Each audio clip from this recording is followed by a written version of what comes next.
Chapter 1865, Planning Against the Geonosians. Shu Mai, the president of the Commercial Guild at the time, did not realize the seriousness of the problem at all.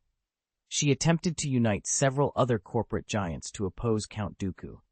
However, the result was completely opposite to what she had imagined. The Commercial Guild was forcibly dismembered and annexed by several other major corporate giants, and Shu Mai was killed as a result. The major corporate giants who had annexed the Commercial Guild and received compensation in terms of actual benefits had no reason to continue opposing Count Dooku, and the reform was successfully passed. Judging by this, it was at this time that the Technical Alliance's confidence in Count Dooku was shaken, and they began to contact the Galactic Republic. As a planet closely related to the Technical Alliance, Geonosis may have had different ideas at this time. This is the biggest difference between the original plot of Star Wars and the current development of the situation. After the establishment of the Galactic Empire, due to Tang Xiao's impression, the strength of the Galactic Empire was much weaker than at the same time in the original plot.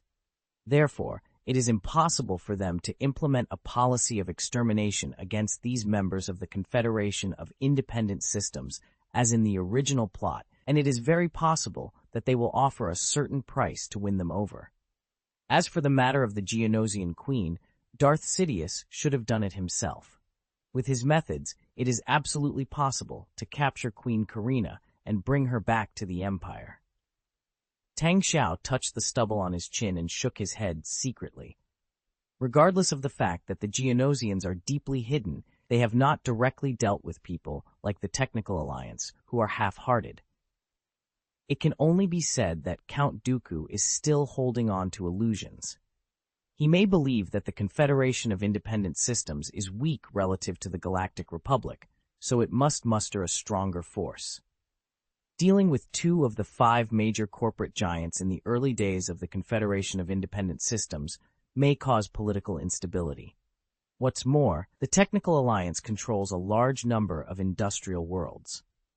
Many of the advanced combat machines of the Confederation of Independent Systems are developed and produced by the Technical Alliance. Count Dooku does not have the confidence to deal with them. Therefore, although the Technical Alliance was wavering at that time, Count Dooku was still gentle towards the great foreman Wat Tambor and continued to coax him to build warships and robots for the Confederacy of Independent Systems for as long as possible. In the future, if the Technical Alliance really plans to break up completely, it won't be too late to eliminate them all at once. Tang Xiao had to admit that even he thought so at that time. He just didn't expect that Wat Tambor's betrayal would be so complete. It seems that one of the conspiracies between him and Darth Sidious is to win over the Geonosian Archduke Poggle the Lesser to produce the DS-1 battlespace station for the Galactic Empire. Do we need to send troops to occupy the planet Geonosis? It is not far from the planet Christophsis, under our control. The fleet stationed there can reach it within a day, Saraten Moss suggested. Tang Xiao shook his head. If we could have done this before the battle on the planet Salu Kami was over, it might have been feasible, but now it is meaningless. Once we send troops, Poggle the Lesser will most likely publicly declare his surrender to the Galactic Empire. In this way, we will lose our reputation and may give the Galactic Empire an excuse to attack us. You should know that we cannot fall out with the Galactic Empire now. Saraten Moss nodded and said, I understand. So if, as you guessed, the Technical Alliance and the Geonosians are the main builders of the DS-1 battle station, what should our next move be? Our top priority is to delay the construction of the DS-1 battle space station to buy time for our own plans. Although Orson Krennic is closely protected by the Galactic Empire, I have located Galen Walton Urso based on your tips. Galen Urso couldn't stand the tyranny and exploitation of the Galactic Empire, so he resigned from all his posts and went into hiding. I can arrange for agents to kidnap him immediately. He is an expert in kyber crystal research, and if the Galactic Empire wants to solve the problem of the DS-1's energy transmitter, they must turn to him. Tang Xiao shook his head and said, No need, just continue to monitor Galen Urso. We have all underestimated Orson Krennic's talent, including himself. He can pick up girls and drink while still graduating with honors from the Republic's future plan, which shows that his talent is no less than Galen Erso's. Krennic was able to complete the weapon system design of the DS-1 battle station by himself, but even he couldn't believe it, so he sought Galen Erso's help. Let them develop as they will. If you can't find and kill Orson Krennic, then keep monitoring Galen Erso from a distance. Sooner or later, he will be beneficial to us. Tang Xiao knocked on the table, reminding Saratan Moss to write this down, and then continued, "Since the Queen of the Geonosians is not in the Holy Land, it is a devastating blow for the Geonosians. I don't believe that all Geonosians know about and support this. On the contrary, I think it is the Bogle inferior people who betrayed their entire race." He sold Emperor Karina, who was responsible for the reproduction of his entire race, to Darth Sidious. It's hard to imagine that a person from a lower caste would be so ruthless, Saratan Moss sneered. Of course, if you think about it from another angle, it's not surprising. Such a person will only be more ruthless when exploiting his former compatriots, and when he was in the lower caste, he must have been full of hatred for those in the upper caste. This hatred likely extended to the highest person in the race, Emperor Karina. This is equivalent to selling Nua to Jesus as a slave. It is so treasonous. Tang Xiao's face was full of contempt. He knocked on the table again and said, "I have a task for you." "Please tell me," Saratan Moss responded immediately. "Secretly go to the planet Geonosis to find and contact a Geonosian engineer named Gizor Delso. Don't express our intentions too clearly. You need to figure out his views on the kidnapping of Queen Karina," Tang Xiao said. Saratan Moss immediately understood. "I understand. The Bogle inferior has deceived all the Geonosians. It is impossible for him to gain the approval of those people. On the contrary, this is our chance to win over the Geonosians." Chapter 1866, Iron Triangle Defense. Tang Xiao would definitely object to Saratan Moss's proposal to directly send troops to attack the planet Geonosis. As an intelligence officer, Saratan's strategic position was not high enough to fully grasp the dangers involved in this matter. The real concern was whether the Principality of Dawn itself could withstand an attack, especially given the betrayal of Grand Duke Bogle Inferior. As the Dawn Principality continued to develop, it had many enclaves outside the direct jurisdiction of Dawn Planet. For example, the planet Rendili, as well as the Trade Federation's homeworlds of Balmora Neimoidia and Kato Neimoidia, had hidden hyperspace channels connected to the outside, making their defense relatively solid. These planets were highly developed, equipped with advanced planetary shields, orbital defense cannons, interstellar bases, and other defense facilities. They were also prioritized for future Stargate construction, making them less likely targets for the Galactic Empire. Another example was the home of the Interstellar Banking Association and the Fourth Group, the planets Moonalinst and Megiddo. This area had its own system, with the Kali people on the outside and the Inkori and Golden Nice shipyards near the inner ring. The Geth also provided assistance, making the overall strength second only to the three major regions around Dawn Planet. The Galactic Empire generally did not dare to make any plans here. Then there was the planet Samir. Tang Xiao had directly asked them to hand over the design of the Infinity-class super aircraft carrier and then surrender. There was a tacit understanding between him and Darth Vader, so after receiving the request for the surrender of planet Samir, he already had the blueprint for the Infinity-class super aircraft carrier to deal with. The blueprint provided to the Galactic Empire was the original version, with Forerunner-related technology deleted and the particle light spear not installed. Therefore, the Galactic Empire would see it as a comprehensive mothership with complete functions and powerful firepower, but a bit clumsy, with more significance in exploration than on the battlefield. Finally, there was the planet Christophsis. Although it was an isolated enclave with no convenient secret waterways and not high enough strategic value to prioritize Stargate construction, it was part of an iron triangle. The planet Christophsis, the planet Geonosis, and the planet Tatooine were not far from each other, each with its own strengths and characteristics. Due to Tatooine's connections with Hutt space, any attack by the Galactic Republic here would likely result in a quagmire. This policy extended to the Galactic Empire as well. The Imperial Navy recognized the Galactic Republic's Supreme Strategic Command's view and did not prioritize this iron triangle. However, the betrayal of Archduke Bogle of Geonosis had broken a link in the Iron Triangle, and the Principality of Dawn was unaware of it. If the Principality of Dawn did not address this issue promptly, it could face significant strategic disadvantages. If it weren't for Severance Tan's reminder, the Dawn Principality would have continued to believe that the planet Geonosis, which was preparing for war, had the support of the planet Christophsis. Consequently, they had planned to resist to the end.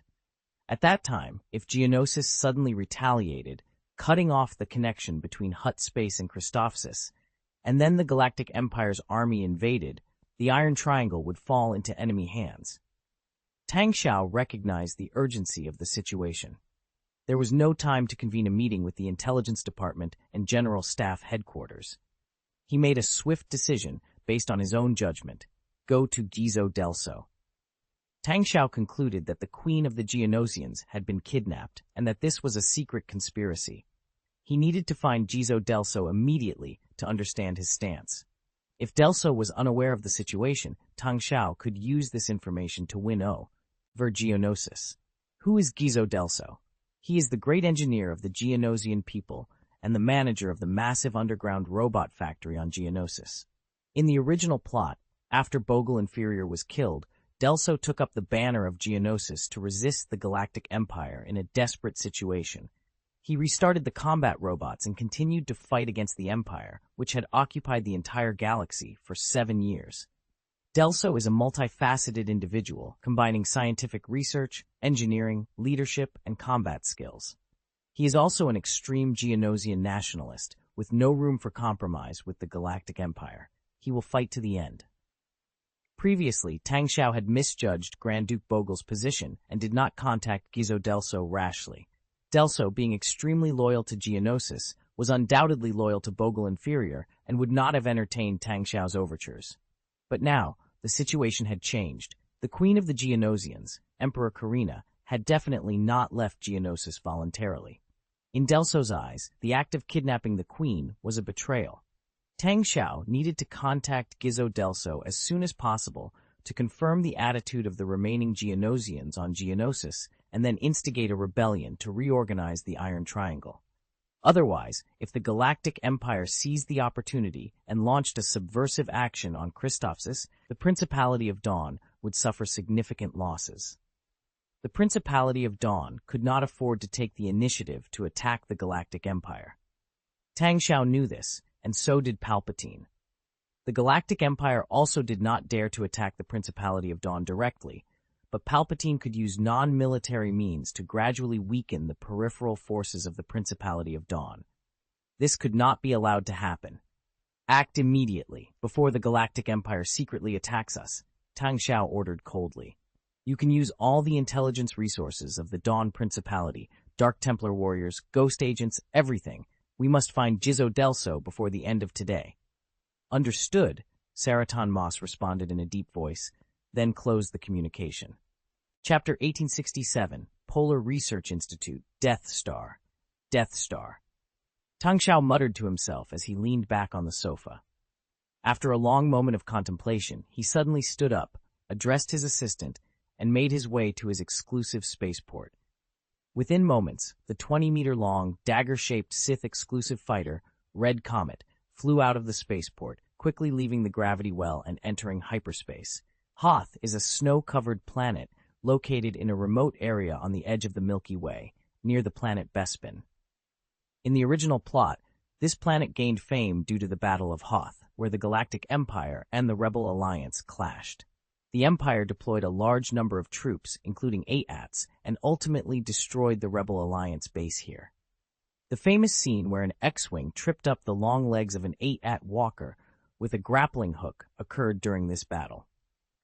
However, in this timeline, the desolate planet of Hoth is destined to be remembered differently. The Red Comet was initially blocked by a hyperspace blocker, but Tang Xiao entered his authorization code into the navigation system, allowing him to proceed. Anyone else would have been stuck or forced to destroy the hyperspace blockers, giving the inhabitants of Hoth ample time to raise an alarm. The red comet entered Hoth's atmosphere, guided by coordinates that led to the Natural Science Expedition Team of the Principality of Dawn and the Polar Research Institute. The spacecraft navigated through an extremely cold environment, where the average temperature could reach -60 degrees Celsius. Snowstorms raged almost everywhere, with strong winds mixed with ice battering the spacecraft's shield, causing ripples. In such harsh conditions, most organisms cannot survive. However, the Creator left a small exception on this planet. In a region of the northern hemisphere, a warm current passes through, raising the average temperature to -30 degrees Celsius. The wind and snow are lighter here, making survival possible. This area is where the Rebel Alliance built its base in the original plot. Now, the Principality of Dawn has established a large-scale underground research base here, claiming it to be a polar research institute studying the ecology of extremely cold environments. But in reality, Tang Xiao piloted the spacecraft through a hidden entrance in one of the mountains, descending to a platform.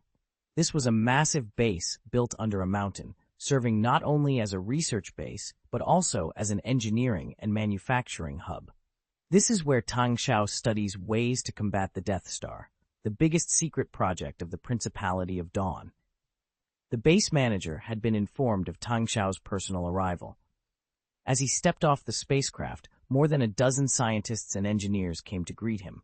Among them were humans and Solarians, which was typical for a scientific research team. Surprisingly, there were also several Vathians present. "Sir Governor, we apologize for not knowing you were coming for an inspection." A human scientist in his 50s stepped forward to greet him. Tang Xiao waved his hand impatiently.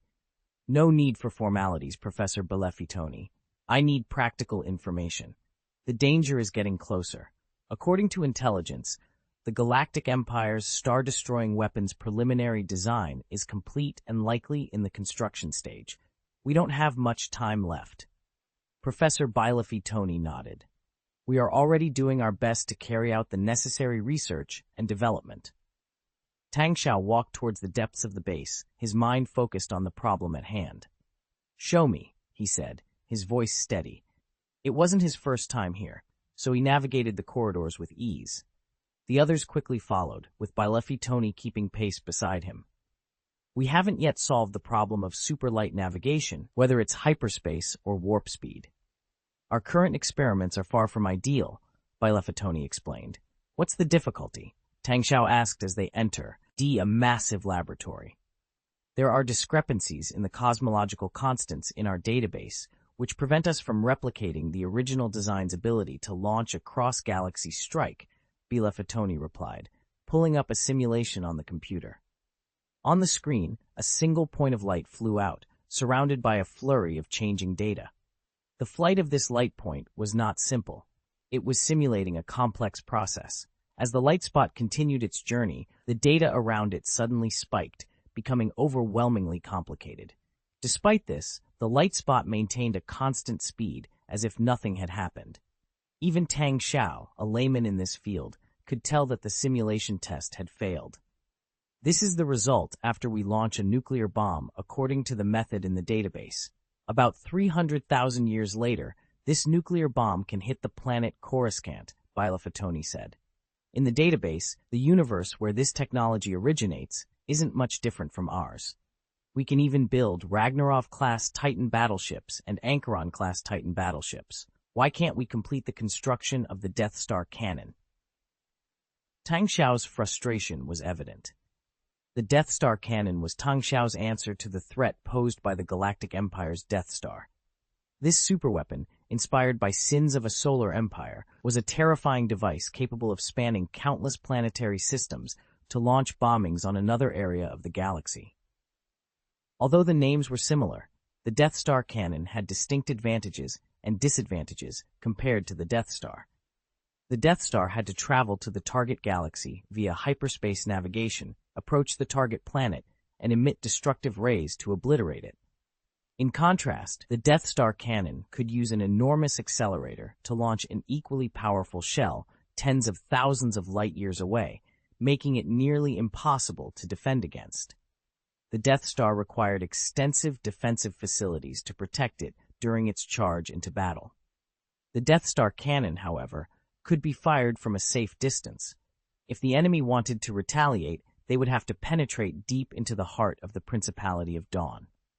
However, the Death Star cannon lacked the ability to destroy a planet outright. It could only ensure continuous powerful shelling to harass and threaten almost every planet in the galaxy. Chapter 1868, Death Star Cannon by Luffy. Tony began to introduce Tang Xiao to the data of the Death Star cannon, as well as the difficulties they were currently facing. The Death Star cannon, also known as the Novolith cannon, is the superweapon of the Traitors' Emergency Alliance in Sins of a Solar Empire. It is a magnificent construct that integrates all the cutting-edge weapons of the Traitors' Emergency Alliance. Essentially, it is a super cannon, but it is completely different from the Ragnarok-class Titan battleship, which is also a super cannon. The technical content is not at the same level at all. The Ragnarok-class Titan battleship is just a super electromagnetic gun with a larger caliber, 500 meters, and higher power. Even though it was obtained from Darth Plagueis nearly 20 years ago, the review was very rough. Darth Plagueis didn't have the blueprints for other super battleships, so he regarded them as treasures and happily built the battleships. The Death Star cannon, however, is designed to hit targets tens of thousands of light years away. This requirement cannot be achieved by simply increasing the power. Theoretically, in the gravity-free environment of the universe, the range of kinetic energy weapons is unlimited. However, as the simulation test conducted by scientist Luffy Tony showed, once the launch fails, the artillery shell can indeed fly to the target, but it would take hundreds of thousands of years. The Death Star cannon is designed to bring most of the galaxy within its strike range. In other words, this cycle cannot exceed 1 month at most. Otherwise, it will lose all strategic significance. Now, the goal of Luffy and Tony is to overcome this problem, how to launch cannonballs tens of thousands of light years away. Tang Xiao's patience was wearing thin. He waved his hand violently and said, "I don't want to see these failure cases. I just want to know if you have any solution to this problem. And when can I use the Death Star cannon?" The Death Star cannon was an important part of his strategy. If the war with the Galactic Empire is to resume, 3 conditions must be met. 1. The Death Star cannon must be completed. 2. The planet Rendili must be officially included in the economic system of the Principality of Dawn. 3. The rebel army's war must rage throughout the Empire. Only in this way can the Principality of Dawn have the possibility to compete with the Galactic Empire for hegemony in the galaxy. If the Galactic Empire's construction of the Death Star cannot be stopped, then the Death Star cannon will need to be used as a check and balance so that the Galactic Empire cannot use this superweapon at will. The Death Star cannon not only needs to threaten most planets in the galaxy, but also needs to ensure that the shells it fires cannot be intercepted. Because once it can be intercepted, the Death Star cannon loses its significance as a deterrent. That's the point. Otherwise, there is the threat of the Death Star, and Palpatine could directly drive the Death Star to the Dawn planet without any disagreement, and everything would be over. Tang Xiao was not in a good mood because of what happened on the planet Geonosis. He stared at Luffy Tony, and the air around him became colder. The terrible pressure caused cold sweat to cover the scientist's forehead. I will try my best. I will try my best. Luffy Tony wiped the sweat from his forehead. I have an idea, similar to the Ragnarok-class Titan battleship. The problem can be solved through the mass effect field. However, unlike the supermatter electromagnetic gun, the projectile cannot be partially accelerated and needs to be fully accelerated. According to Professor Arroyo's experiment, the fully accelerated mass effect field can break through the restrictions on the hyperspace channel. But, cannonballs, yes. Cannonballs do not need to carry life forms. If there is a chance, you can. Okay, I don't understand, and I don't want to hear what you are saying. I can give you the technology and personnel you need. I only need an answer. When can we officially start finalizing and building the Death Star cannon? Tang Xiao asked coldly. 3 years. No, 2 years. 2 years. Tony held up 3 fingers, then quickly retracted one when he saw Tang Xiao's expression. I'll give you 1 year. After 1 year, if you can't start construction, you will know the consequences yourself. Tang Xiao's tone was extremely cold. In at most 5 months, I need you to give me a framework so that I can approve it. With this framework, we can start the construction of the main structure of the Death Star cannon. Yes, I'll try my best. Tony buried his head deeply, almost shrinking into his chest. But then he felt the atmosphere was not right, so he raised his head again, met Tang Xiao's cold gaze, and quickly changed his words. I mean, it will definitely be done. It can definitely be done. Only then did Tang Xiao spare him and turn to look at the Vathian engineers. After the Vathians joined the Fourth Civilization, their level of development continued to increase, which was evident from the various costumes they began to wear on their carapaces. However, they still hadn't gotten rid of the habit of taking tools out of their intestines. There was nothing they could do about it. Perhaps it was a racial trait. What once restricted the population growth of the Vathians was mainly food, because they were really good at eating. Now that the food problem had been solved, their population had grown significantly. As descendants of the Killik people, a Zerg-like race, reproduction was the least of their worries. The Vathians were now the largest engineering team in the Fourth Civilization, involved in the construction of almost all large buildings. Naturally, they would participate in the development and manufacturing of the Death Star cannon. Can the construction scale of the Death Star cannon in the database meet their needs? Tang Xiao asked, pointing to Tony and the others. The Vathian engineer nodded and replied, in the original database, the Death Star cannon is 70 kilometers in length, mainly including an 8-kilometer-long material converter and a 62-kilometer-long acceleration orbit. Currently, our research direction still adheres to this basic structure. Our Vathian engineering team has now built the basic framework in the outer orbit of the planet Hoth. Construction will start from the number 1 guide rail, which is expected to take 7 months. Tang Xiao nodded. The Vathians were very reliable when it came to engineering and repairs. Moreover, this race was known for its honesty. If they said it would take 7 months, it would likely take longer for anyone else. He then addressed the officer in charge of security. Secrecy must be maintained. Hyperspace blockers need to be further installed to ensure that hyperspace jumps in any direction cannot reach the planet Hoth. The families of all scientific researchers need to be properly accommodated. I will further increase investment and build better entertainment and living facilities here. But what you need to give me is absolute confidentiality. After construction begins, I will have the Geth participate in security work. Yes.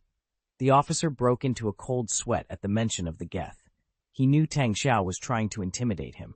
If the Geth were involved, he would certainly face dire consequences in front of those cold-blooded, intelligent machines. Let's go. Take me to the site of guide number 1. Tang Xiao was no longer interested in the laboratory and planned to leave for the construction site. It seems like you've provided a very brief excerpt from a chapter, specifically the end of it. To help you better, I would need more context or a larger portion of the text to work on. Please provide a more substantial section of the chapter that you would like me to clean up and enhance. Chapter 1869, The Hard-Working Worker Bee. Under the guidance of Vathian engineers, Tang Xiao boarded a shuttle to the outer orbit of the planet Hoth. Hoth has 3 satellites, one of which is particularly peculiar. This satellite rotates at a speed more than 3 times faster than the other 2, resulting in highly active crustal movements and relatively high surface temperatures. Unlike the icy conditions on Hoth, this satellite is a barren desert due to its rapid rotation, which makes it inhospitable to life. The Death Star cannon is strategically positioned at the Lagrange point between this moon and Hoth. Here, the magnetic field generated by the satellite's rapid rotation merges with Hoth's own magnetic field, creating a complex magnetic environment. This makes it challenging to detect the cannon's location using electronic equipment. Additionally, security personnel have installed electromagnetic interference devices, further concealing the site. Unless a spacecraft flies directly overhead, remote scanning is unlikely to reveal its presence. Through the porthole, Tang Xiao observed the shadow of the satellite, where a skeletal structure over 60 kilometers long was taking shape. Dozens of engineering spacecraft buzzed around, assembling parts. Hundreds of Vathian engineers, clad in special engineering spacesuits, diligently carried out their tasks. The Vathians' efficiency and enthusiasm for engineering were evident.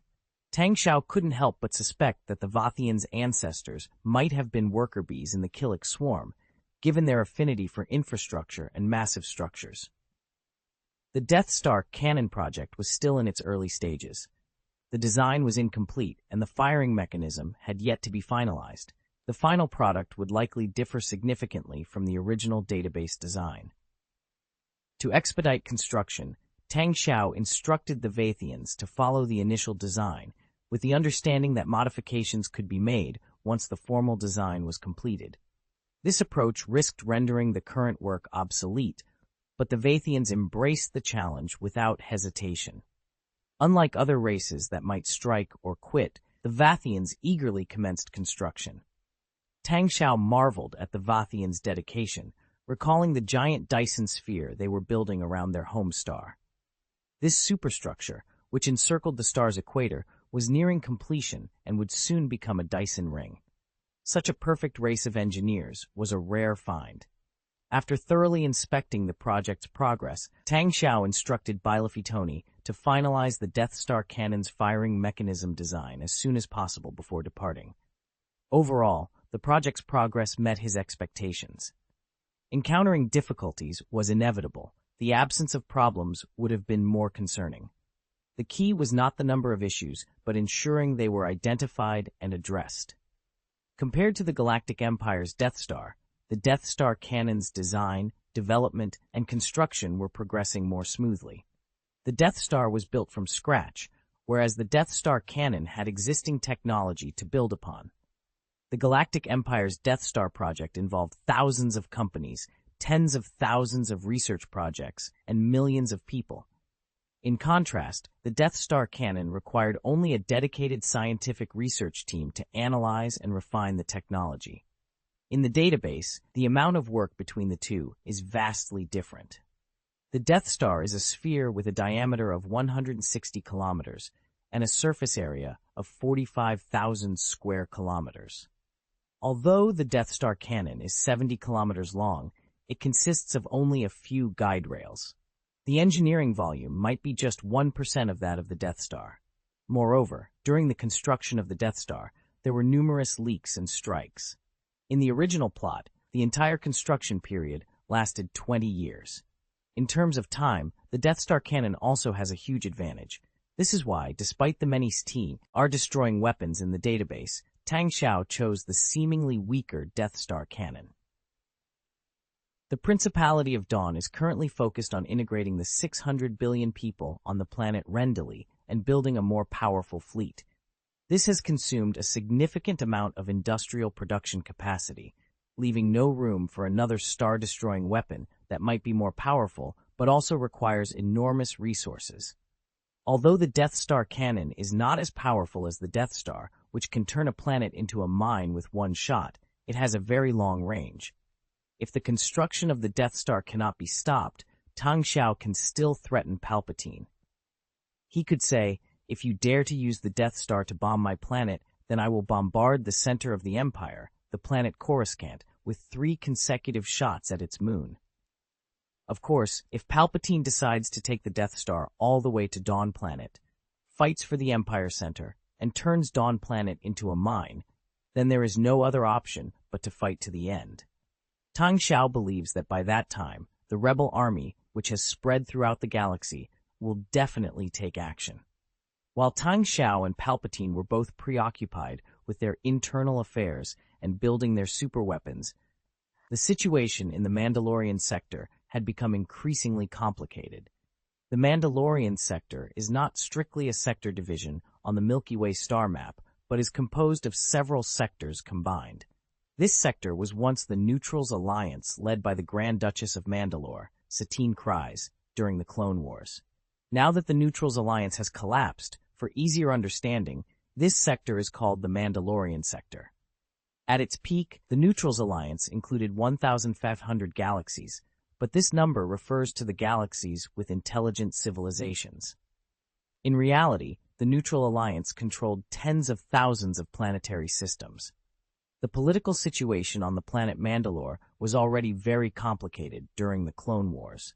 There were endless struggles between the major factions, and their ideas were completely opposite, leading to total chaos. The first is the new Mandalorian regime headed by Grand Duchess Satine Kryze. During the Clone Wars, this was the official regime of the planet Mandalore and nominally ruled the entire planet Mandalore, leading the Neutrals Alliance. The new Mandalorian regime advocates peace and hopes to coexist peacefully with the Galactic Republic. To achieve this, Satine Kryze did not allow any military factories to appear on the planet Mandalore. Only in this way could the Galactic Republic, once threatened by the Mandalorian Crusaders, put down its wariness towards the planet Mandalore and allow it to barely survive. End of chapter. Chapter 1870. The Chaotic Planet of Mandalore. Among the Mandalorians, there remains a faction that refuses to relinquish their military power. Although they acknowledge the overwhelming might of the Galactic Republic and understand that the era of competing with it has long passed, they still cling to the martial traditions of the Mandalorians. These individuals call themselves true Mandalorians, or Orthodox Mandalorians. The true Mandalorians hope to continue wielding their power on the mercenary battlefield. This approach is a compromise, acknowledging the reality of their situation while still holding on to their martial heritage. Jango Fett was once their leader. Decades ago, another group emerged, the Death Watch. They use the Black Sword as their leader's sacred artifact and are known for launching terrorist attacks and committing various atrocities. Their goal is to reclaim the glory of the Mandalorian Crusade at any cost. They vehemently oppose the new Mandalorian regime and persist in their terrorist activities, aiming to overthrow the government and establish a militaristic rule. Consequently, the Death Watch is considered a terrorist organization, secretly led by Pre Vizsla, who once served as the governor of the new Mandalorian government and the state of Concordia. The entanglement between these three Mandalorian factions is complex, with ongoing overt and covert struggles. During the Battle of Galidron, the Jedi Order, deceived by Pre Vizsla, waged war against the true Mandalorians, resulting in a massacre. However, the new Mandalorian Grand Duchess Satine Kryze, with the help of various forces including Obi-Wan Kenobi, managed to eliminate the Death Watch.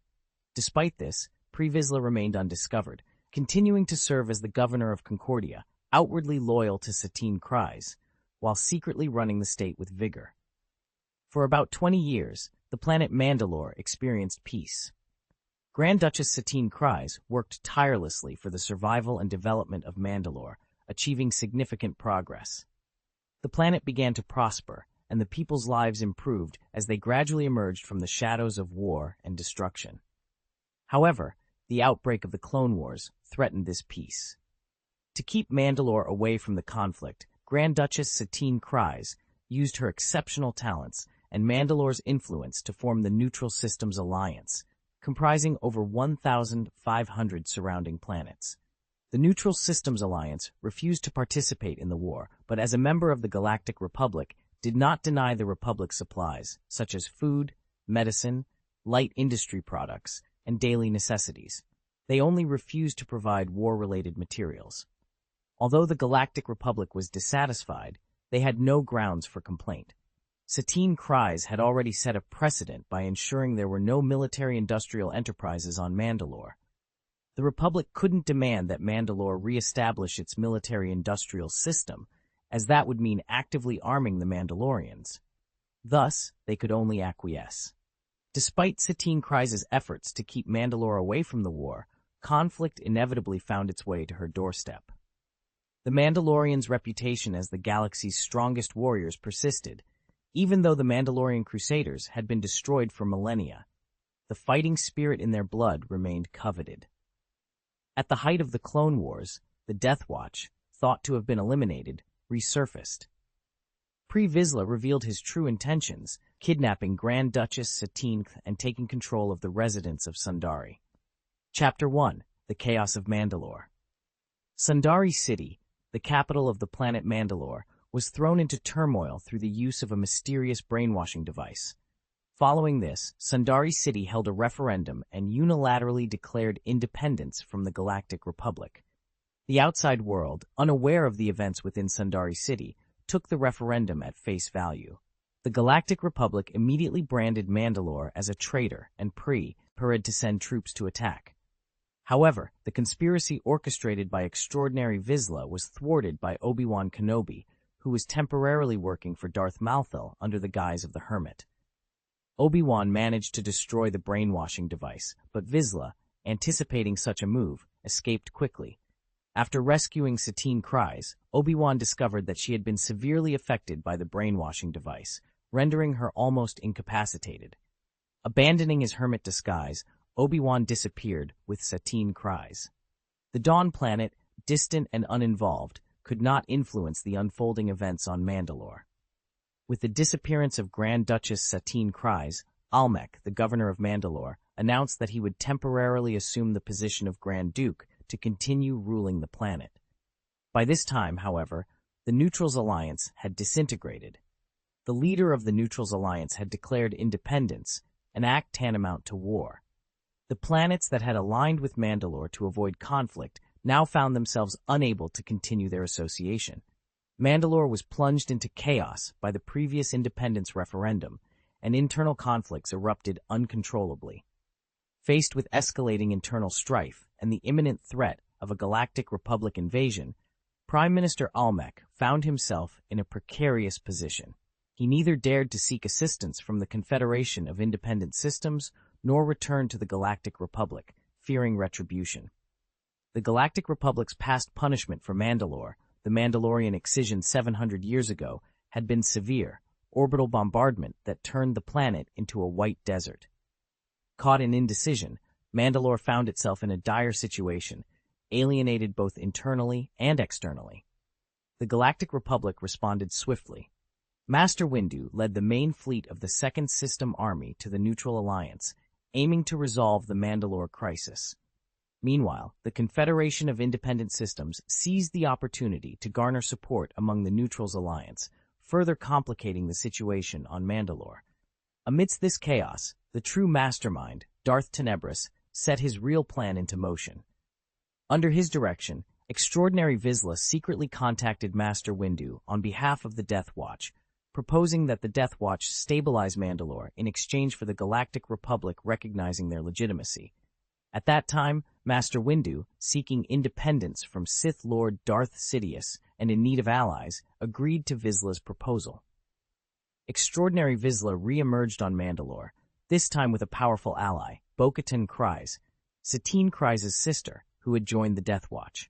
The Death Watch launched a coup, but Almec, unwilling to relinquish his hard-won power, opposed them fiercely.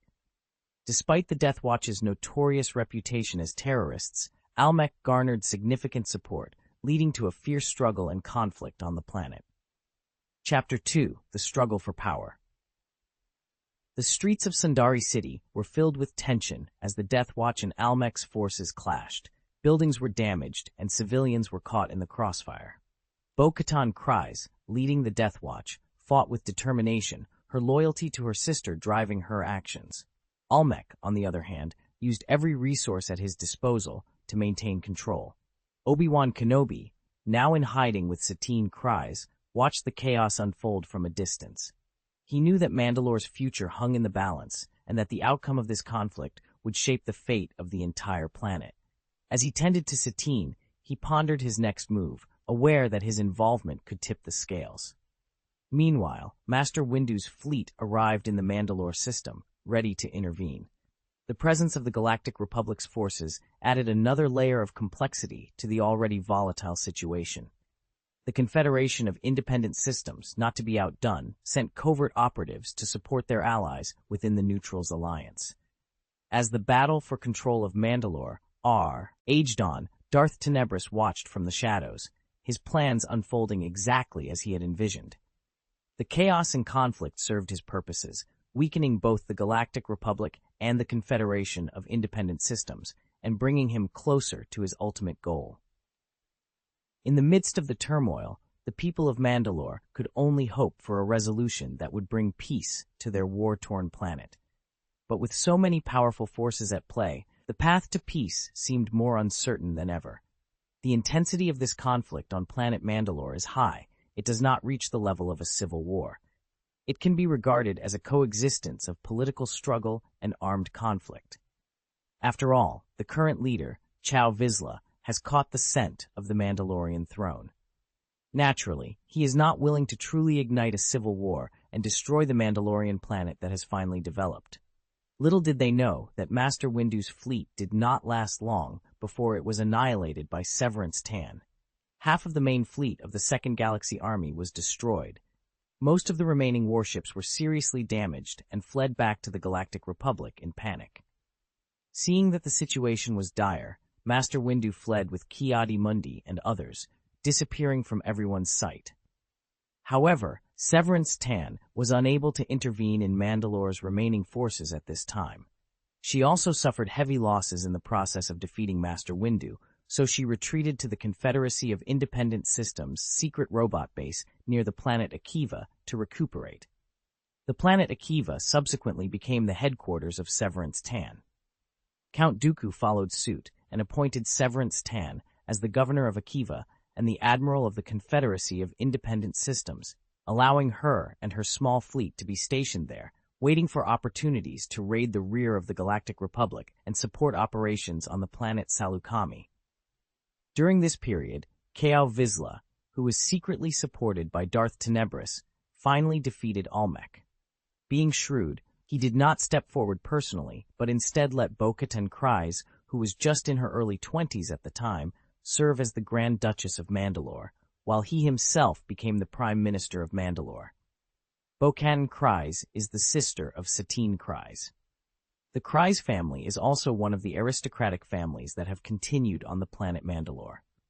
Her appointment as Grand Duchess silenced many opponents.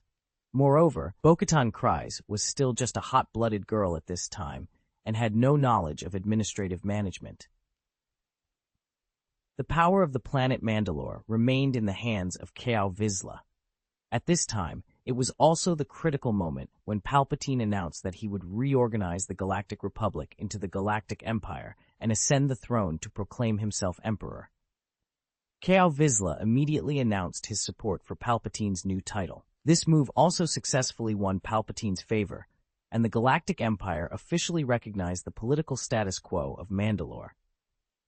Chow Vizsla thought he had succeeded and had become the legitimate ruler of the planet Mandalore, so he began to enjoy his days as the ruler of the planet.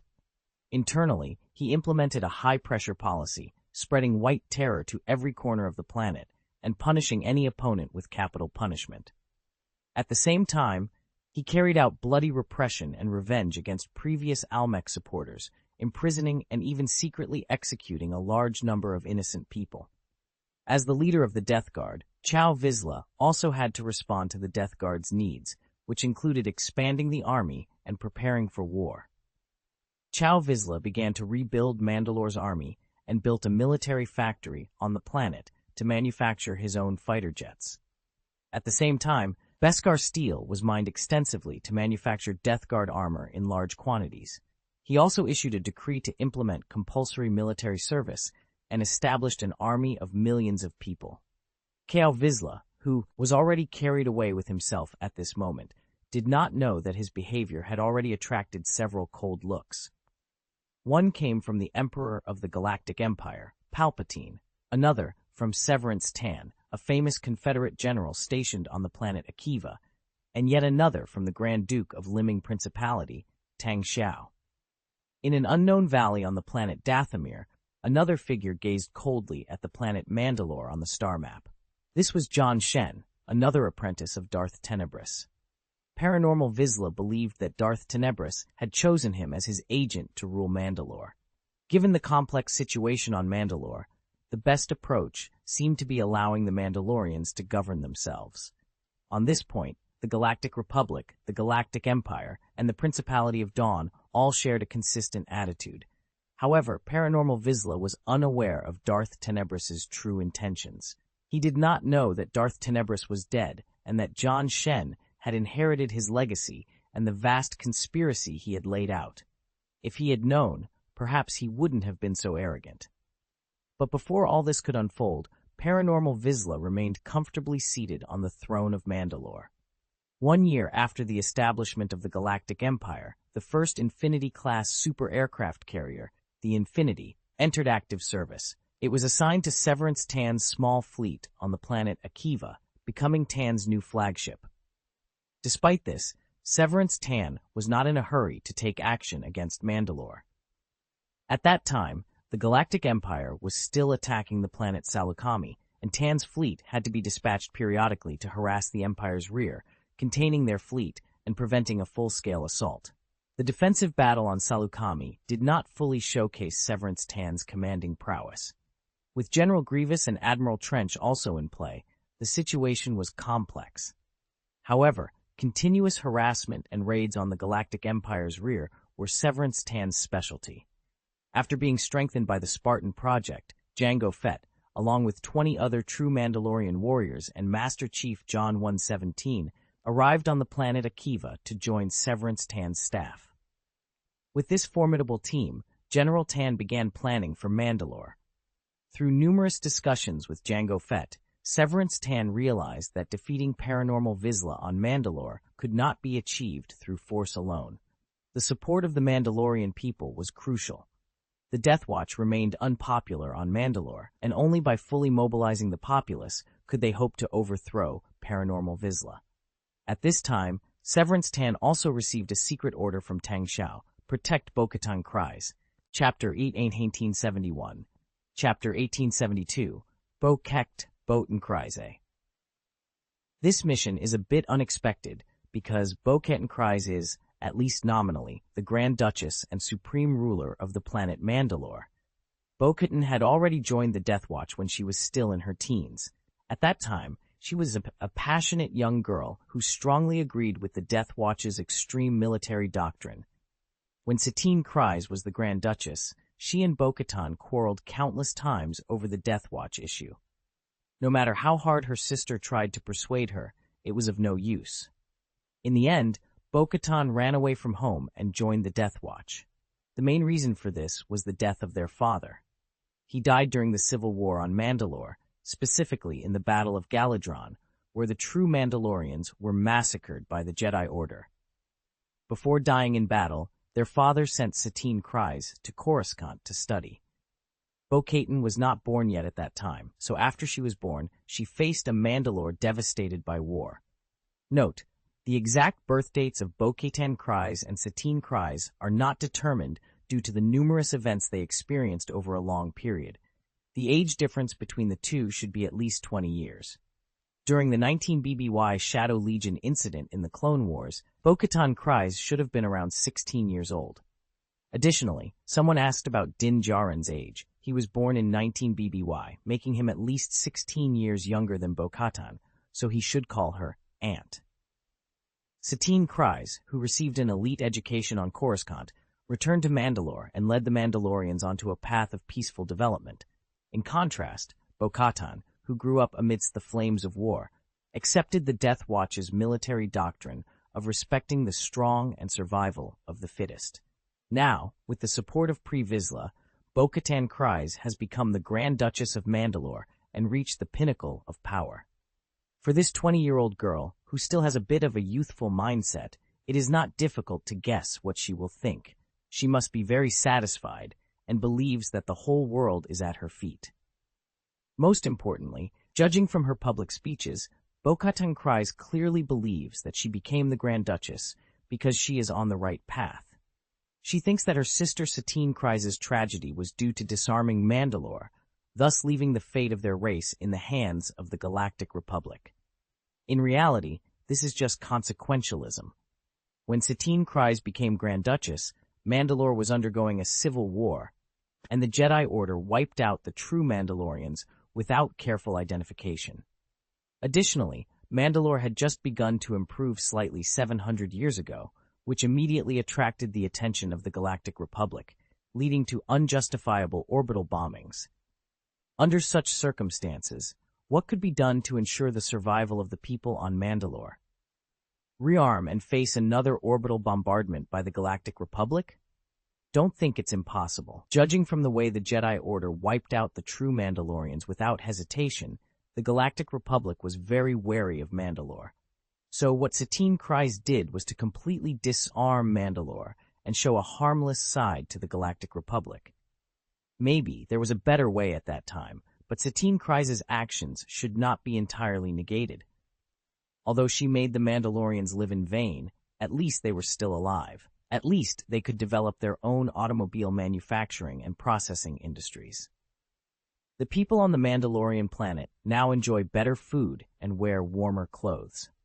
The newly built cities on Mandalore are protected by black shields that guard against the desert's harsh conditions. Without the investment of the Galactic Republic, Mandalore would never have been able to construct such defenses. If they refuse the Republic's rule, can they really endure the desert's nightly winds and sandstorms and fight another war on a barren planet? Bo-Katan Kryze, however, didn't see it that way, especially after Satine Kryze disappeared. She blamed Mandalore's current chaos on Satine's pacifism and was consumed with thoughts of revenge. She failed to realize that she was merely a puppet of Pre Vizsla. Given her age and experience, she was easily manipulated by Vizsla's cunning, allowing him to use her for his own ends. Protecting Bo-Katan Kryze was like trying to warm a cold heart. Although some might say they were willing to make the effort, it was a thankless task with little reward. However, this was a direct order from Tang Xiao, so it had to be carried out. Tang Xiao's main reason for issuing this order was his unease about the situation on Mandalore. He suspected that Pre Vizsla was not the true mastermind and that someone else was pulling the strings. According to the original plot, this person should be Darth Maul, who had survived the garbage dump. However, the intelligence department of the Principality of Dawn had not detected any movements from Darth Maul. Gathering intelligence on powerful Force-sensitive individuals is notoriously difficult. Regardless of whether Darth Maul was involved, Bo-Katan Kryze needed protection. If something happened to her after Satine Kryze's disappearance, Mandalore would descend into even greater chaos. Although Jango Fett and the 20 true Mandalorian warriors he led were incredibly powerful, their political influence paled in comparison to the Kryze family, who had ruled Mandalore for generations. Under these circumstances, Severance Tan had no choice but to send a few ghost agents to get close to Bo-Katan Kryze, maintain surveillance, and protect her in case of crisis. Meanwhile, Jango Fett secretly established an organization called the Mandalorian Restoration Army and carefully developed his influence among the people of Mandalore. Having experienced so much, Jango Fett had become mature and steady. Despite being transformed by the Spartan Project to become extremely powerful, he did not rely solely on his strength. Instead, he focused on winning over those who were unwilling to succumb to the tyranny of the Death Watch. Successful efforts were made, and today we update the story 3 times. Chapter 1872, The Current Situation of the Planet Mandalore, Part 1. 1873, The Current Situation of the Planet Mandalore, Part 1. The timeline shifts back to 16 BBY on the planet Mandalore. Now, under the rule of Grand Duchess Bo-Katan Kryze, Mandalore presents a facade of prosperity. On the surface, the planet appears orderly, but in reality, all underlying conflicts are forcibly suppressed. The Death Guard wields absolute power. Known for their fanatical military doctrine and extremism, they are few in number, but each member is an exceptionally fierce warrior. They are hardened, ruthless, and deadly. In the face of these terrifying enforcers, the Mandalorians who have known only peace are no match. If Satine Kryze made any mistake, it was in shouldering all of Mandalore's burdens herself. While she may have averted the planet's destruction and saved its people, she failed to fully mobilize the populace's power. When Pre Vizsla led the Death Guard and Almec, the Prime Minister of Mandalore, in a power struggle, a trio of Death Guard members would often appear and chase Almec's hastily organized defense force of thousands. The Death Guard's methods were brutal. After defeating the defense forces, they would use their jetpacks to massacre the fleeing soldiers, firing rockets, spraying deadly flames from flamethrowers, or using grappling hooks to lift soldiers into the air and drop them from great heights. Some psychopathic Death Guard soldiers would even follow the falling soldiers, relishing their terrified expressions and hysterical screams. Now, Prime Minister Almec has been defeated, accused of leading a coup, and imprisoned in an underground prison in the capital, Sundari City.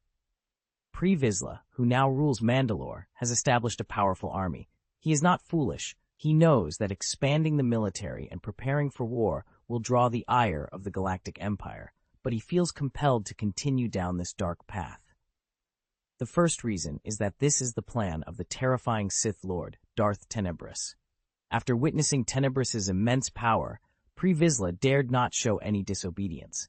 The second reason is that expanding the military, preparing for war, and establishing a military government align with the Death Guard's ideological program.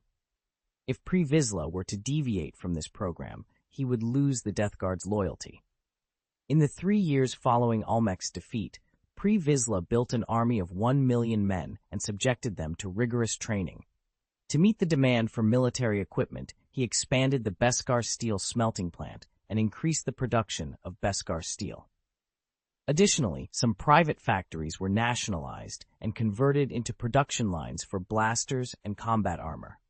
However, the limited production of Beskar steel could not equip this ragtag army, which, compared to the Death Guard, was little more than cannon fodder. The initial equipment for this motley force consisted of Mandalorian helmets made of ordinary steel and combat uniforms with bulletproof steel plates. Compared to the Mandalorian Crusaders who once dominated the galaxy, this army was a mere shadow of its former glory. Yet, on the current planet of Mandalore, it was invincible. Moreover, this army addressed the pressing issue of the Death Guard's small numbers. When uprisings broke out, there was no need to deploy the powerful Death Guard soldiers. The new army could be sent to crush the rebellions instead. However, in this environment, merely having an army was not enough. On the planet Mandalore, there is a significant shortage of battleships, almost none to be precise. To build a basic fleet, Transcendent Vizsla has turned his attention to private enterprises on Mandalore. His latest target is Mandal Motors, the largest company on the planet. Mandal Motors primarily manufactures civilian spaceships and is a major industrial enterprise on Mandalore. Their main product is the Burkalor-class airspeeder, an unarmed patrol boat widely used by Satine Kryze's new Mandalorian government. Transcendent Vizsla has modified this airspeeder by installing 3 blaster machine guns and a missile launcher, giving it decent firepower. However, this is still insufficient for his needs. Although Vizsla does not dare to annex Mandal Motors outright, as he has done with smaller enterprises, he has issued mandatory orders for the company to adjust its production lines immediately and start building starfighters for him. Under Vizsla's pressure, Mandal Motors reluctantly agreed and organized its R&D and design team to begin preparing for fighter jet production. After gaining some experience, they planned to start building battleships. Despite the company's capability to build warships, their primary business had not been in this direction. Transitioning to military production was not overly complicated, as the company already manufactured airspeeders and civilian spaceships. By slightly modifying the engines and structures and installing weapons and fire control systems, they could produce fighter jets. However, Mandalore had enjoyed peace for too long. Even before Satine Kryze's demilitarization policy, Mandalore's military industry had been dormant for at least 1,000 years. Restarting military production was challenging. Consequently, Vizsla also sourced weapons and fighter jets from underground companies operating in the black market. These companies, not officially recognized by the Galactic Empire, are considered contraband if detected by customs. They are particularly active in the outer rim of the galaxy. One notable example is the Golden Nice shipyard, occupied during the Inchori Rebellion and later transferred to the Fourth Civilization by the Inchori. This shipyard is an underground company. Interestingly, the Fourth Group was also an underground company for a time after being punished by the Galactic Republic following the Battle of Maristal Fjord 20 years ago. They only re-emerged after reconnecting with Sheev Palpatine, who was a senator at the time. Despite these options, Vizsla did not approach Yuri Orlov, a renowned arms dealer, nor the Hutts, known for their smuggling operations. Instead, he sought out a company called the Zan Consortium. Chapter 873. The Zane Consortium. The Zane Consortium is an enigmatic entity, so shrouded in mystery that few are even aware of its existence. Originally known as Zan Remanufacturing, its history dates back only about 40 years. Initially, Zan Remanufacturing's primary business was recycling and refurbishing decommissioned equipment from the Galactic Republic's military and police forces, then selling it to the civilian market. Interestingly, they refrained from selling these items on the black market, despite significant interest. The company's main customers were relatively underdeveloped planets, formally registered mercenary groups, and security companies.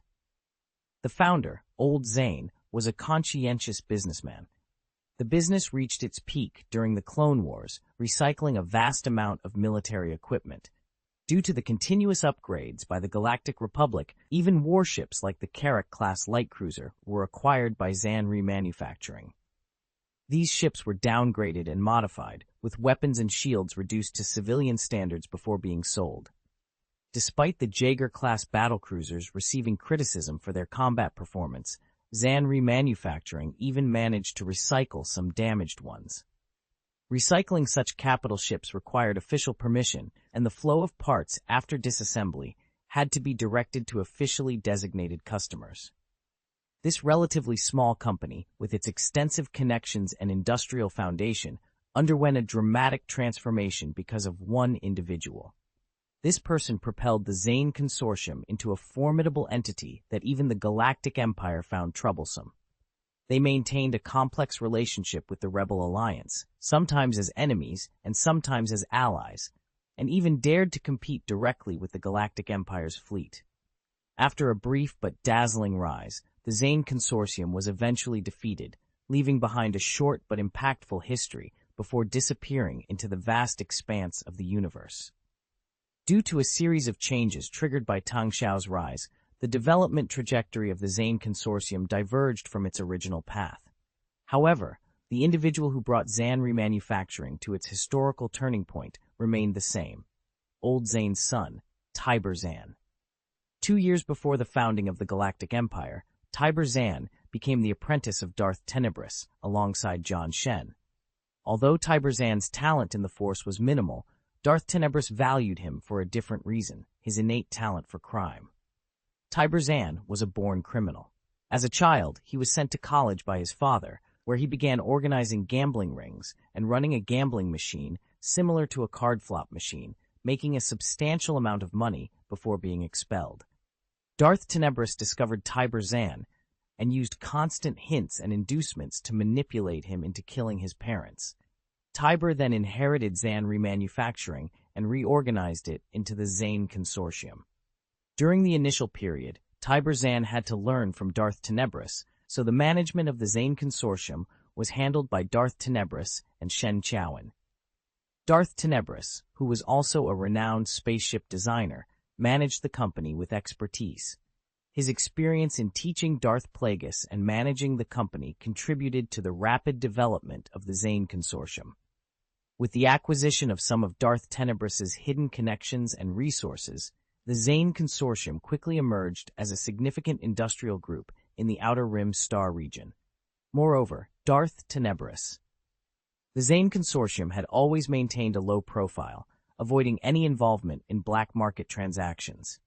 However, this changed when they began to resell decommissioned warships handed over by the Galactic Empire for dismantling and processing.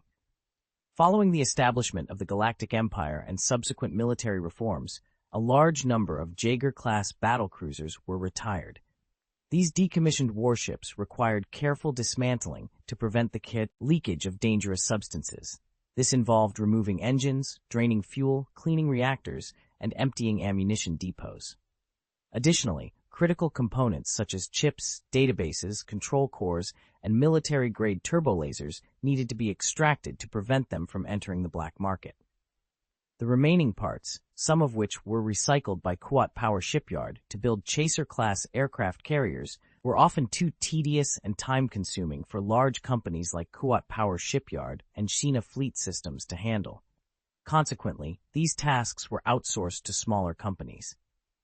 The remuneration for these jobs was generally low, but small dismantling companies often sold less important parts after dismantling, with regulatory authorities turning a blind eye in exchange for bribes. This practice was tolerated because recycling old parts and refurbishing them was less profitable than producing new ones.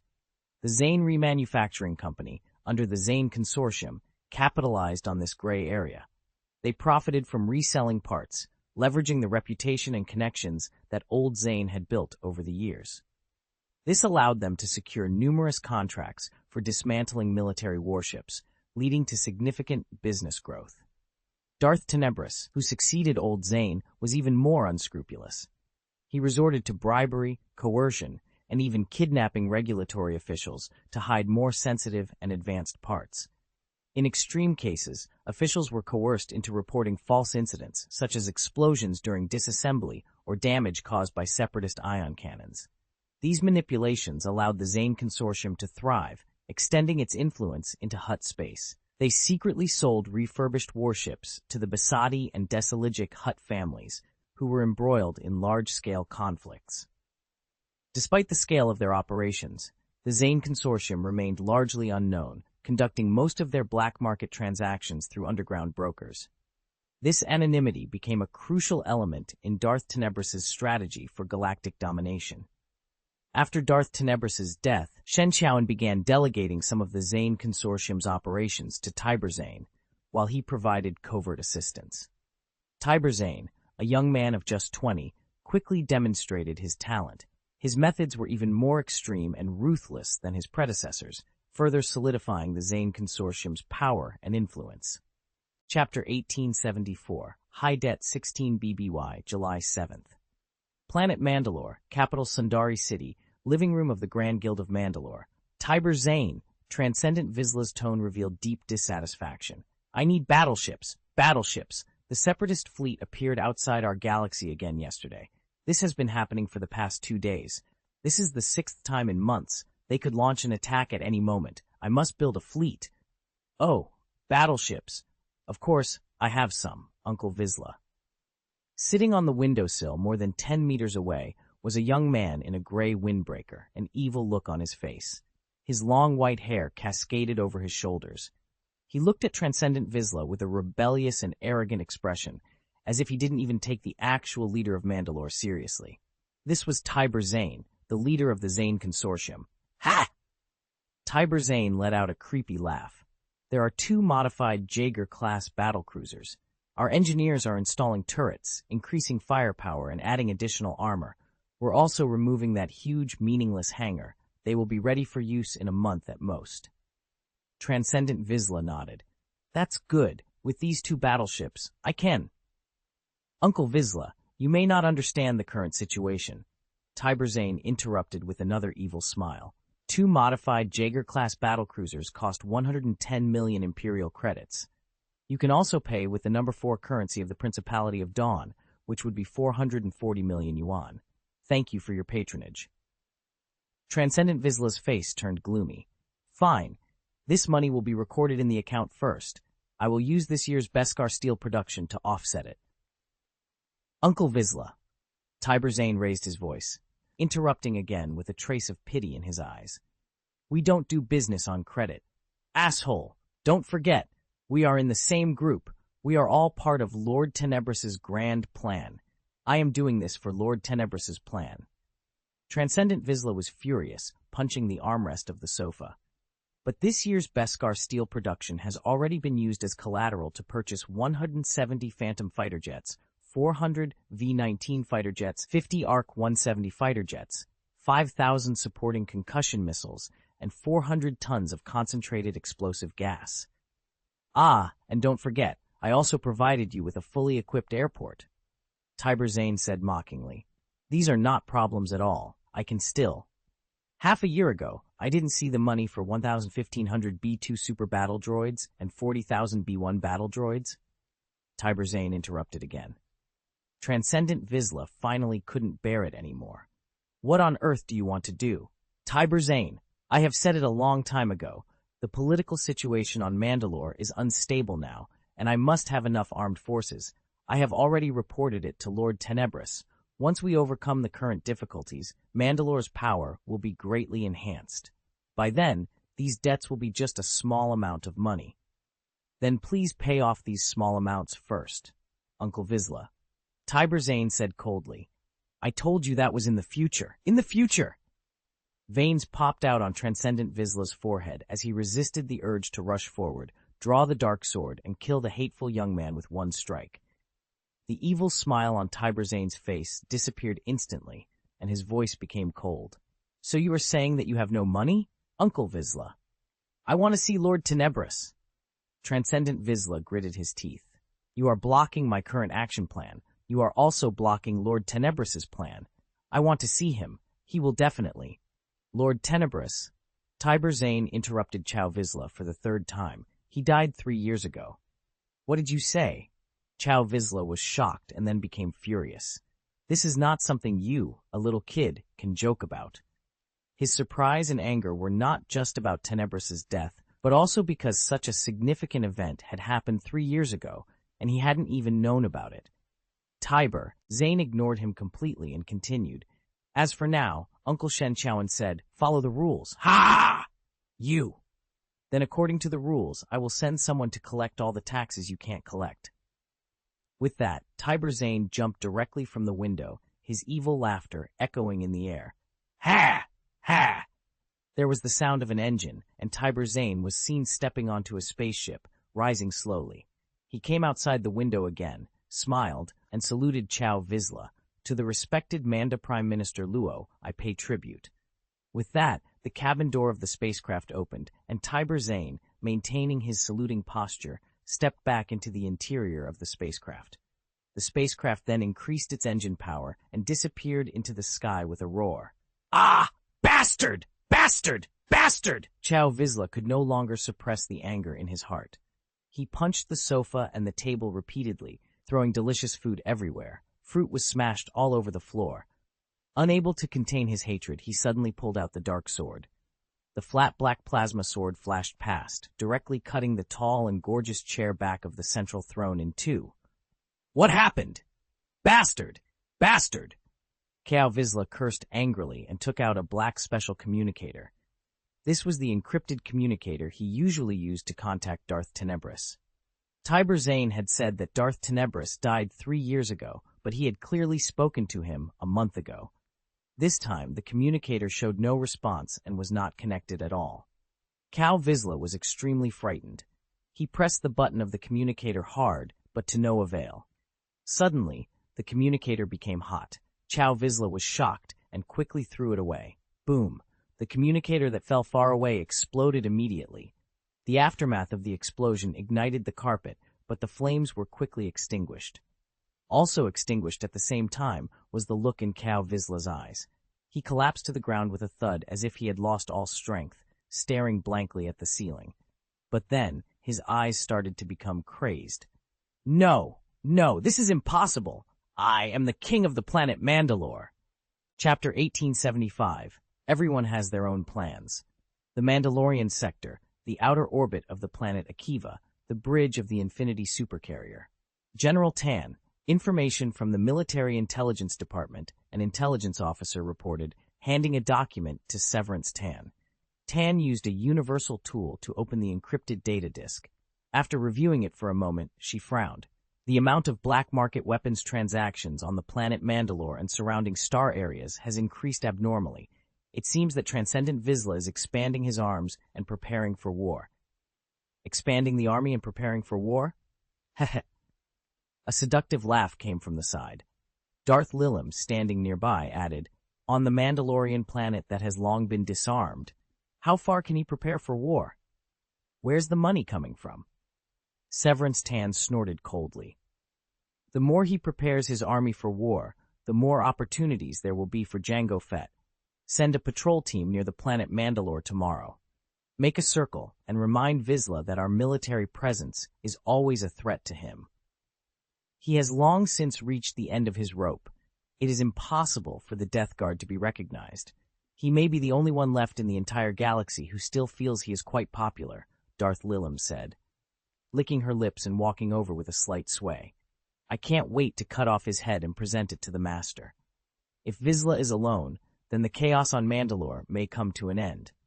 However, as the Master fears, things may not be that simple. If someone is really controlling Vizsla behind the scenes, then the chaos on Mandalore may have just begun, Severance Tan said in a deep voice. No matter what, it is always good to kill Vizsla. Heh. Darth Lilim covered her mouth and smiled. Severance Tan ignored her and continued to check the information. Then, the governor of Planet Clan was assassinated. It seems that Planet Clan is preparing to join the Galactic Empire. They will soon know that among the countless choices in the Mandalorian sector, the Empire is always the worst one. Evacuate the patrols from the Planet Clan, and then spread the news to the underground world and let the pirates know. She flipped through the information at random, but there was nothing worth noting, so she turned off the screen of the universal tool and asked the intelligence officer. I asked Saraton to help me check the source of those pieces of information. Have you found it? I'm sorry, General. We couldn't find out. The Queen of Geonosis was kidnapped. It was placed at one of our hidden line junctions. Minister Saraton believes this was a demonstration to threaten our intelligence system. In addition, the Dawn planet has responded, and Minister Saraton has personally gone to the planet Geonosis to handle the matter. What else did he say? Severance Tan asked again. Minister Saraton said that this piece of information was considered by the Grand Duke to be about the construction of superweapons by the Galactic Empire. The other party handed this information to us, which has three meanings. First, they are making a statement that they do not want this superweapon to be built. Secondly, it tells us that their intelligence network is no less than ours and has enough capabilities to pose a threat to us. Thirdly, they may hope that this superweapon plan can involve our energy, the intelligence officer explained. Severance Tan snorted coldly. There is another meaning. The reason why the information was given to me is to tell me that he is with us. The intelligence officer's face paled. That's true. Since they can find out the information about the planet Geonosis, there is no problem in sending the information to the planet Christophsis near the Mandalorian sector. Chapter 1876. Make your own plans.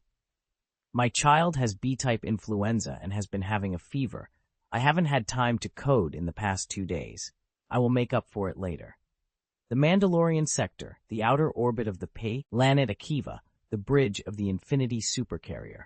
General Tan, information from the Military Intelligence Department, an intelligence officer reported, handing a document to Severance Tan. Tan used a universal tool to open the encrypted data disk. After reviewing it for a moment, she frowned. The amount of black market weapons transactions on the planet Mandalore and surrounding star areas has increased abnormally. It seems that Transcendent Vizsla is expanding his arms and preparing for war. Expanding the army and preparing for war? A seductive laugh came from the side. Darth Lilim, standing nearby, added, On the Mandalorian planet that has long been disarmed, how far can he prepare for war? Where's the money coming from? Severance Tan snorted coldly. The more he prepares his army for war, the more opportunities there will be for Jango Fett. Send a patrol team near the planet Mandalore tomorrow. Make a circle and remind Vizsla that our military presence is always a threat to him. He has long since reached the end of his rope. It is impossible for the Death Guard to be recognized. He may be the only one left in the entire galaxy who still feels he is quite popular, Darth Lilim said, licking her lips and walking over with a slight sway.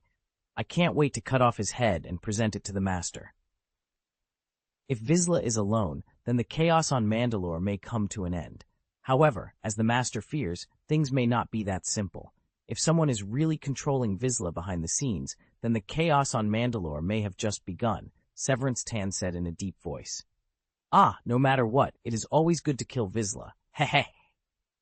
Darth Lilim covered her mouth and smiled. Severance Tan ignored her and continued to check the information. Then, the governor of Planet Clan was assassinated. It seems that Planet Clan is preparing to join the Galactic Empire. They will soon know that among the countless choices in the Mandalorian sector, the Empire is always the worst one. Evacuate the patrols from the Planet Clan and then spread the news to the underground world and let the pirates know. She flipped through the information at random, but there was nothing worth noting. So she turned off the screen of the universal tool and asked the intelligence officer, "I asked Saratan to help me check the source of those pieces of information. Have you found it?" "I'm sorry, General. We couldn't find out. The Queen of Geonosis was kidnapped. It was placed at one of our hidden line junctions. Minister Saratan believes this was a demonstration to threaten our intelligence system. In addition, the Dawn planet has responded, and Minister Saratan has personally gone to the planet Geonosis to handle the matter." "What else did he say?" Severance Tan asked again. Minister Saratan said that this piece of information was considered by the Grand Duke to be about the construction of superweapons by the Galactic Empire. The other party handed this information to us, which has three meanings. First, they are making a statement that they do not want this superweapon to be built. Secondly, it tells us that their intelligence network is no less than ours and has enough capabilities to pose a threat to us.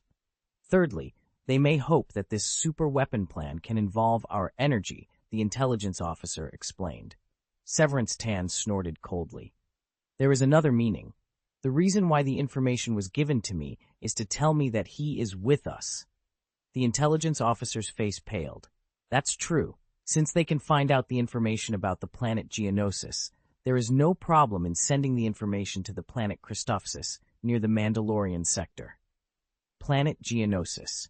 "But he gave us the information." "I understand. Tell Saratan Moss that we need to continue strengthening intelligence collection in the Mandalorian sector," Severance Tan instructed, waving her hand dismissively.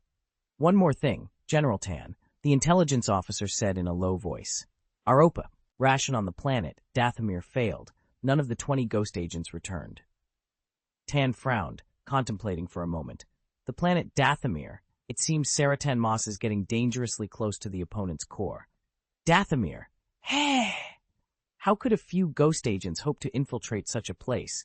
Saratan Moss is a fool. Darth Lilum laughed sarcastically. "I still have to go there myself." "Don't forget, you almost botched things on the planet Theta," Severance Tan said coldly. Darth Lilum's expression darkened, and he gritted his teeth. "I am not the same as I was then. I have been blessed by my master in the Holy Land of Korriban. The planet of Dathomir and the Sisters of the Night do not intimidate me. Let me remind you, my fleet doesn't have the time to accompany you to Dathomir. If you want to die there, make sure it's in a place where we can easily find your body," Tan retorted sharply. "Humph." Darth Lilum snorted, turning on his heel and storming out. The sensible intelligence officer had already quietly left when the argument began.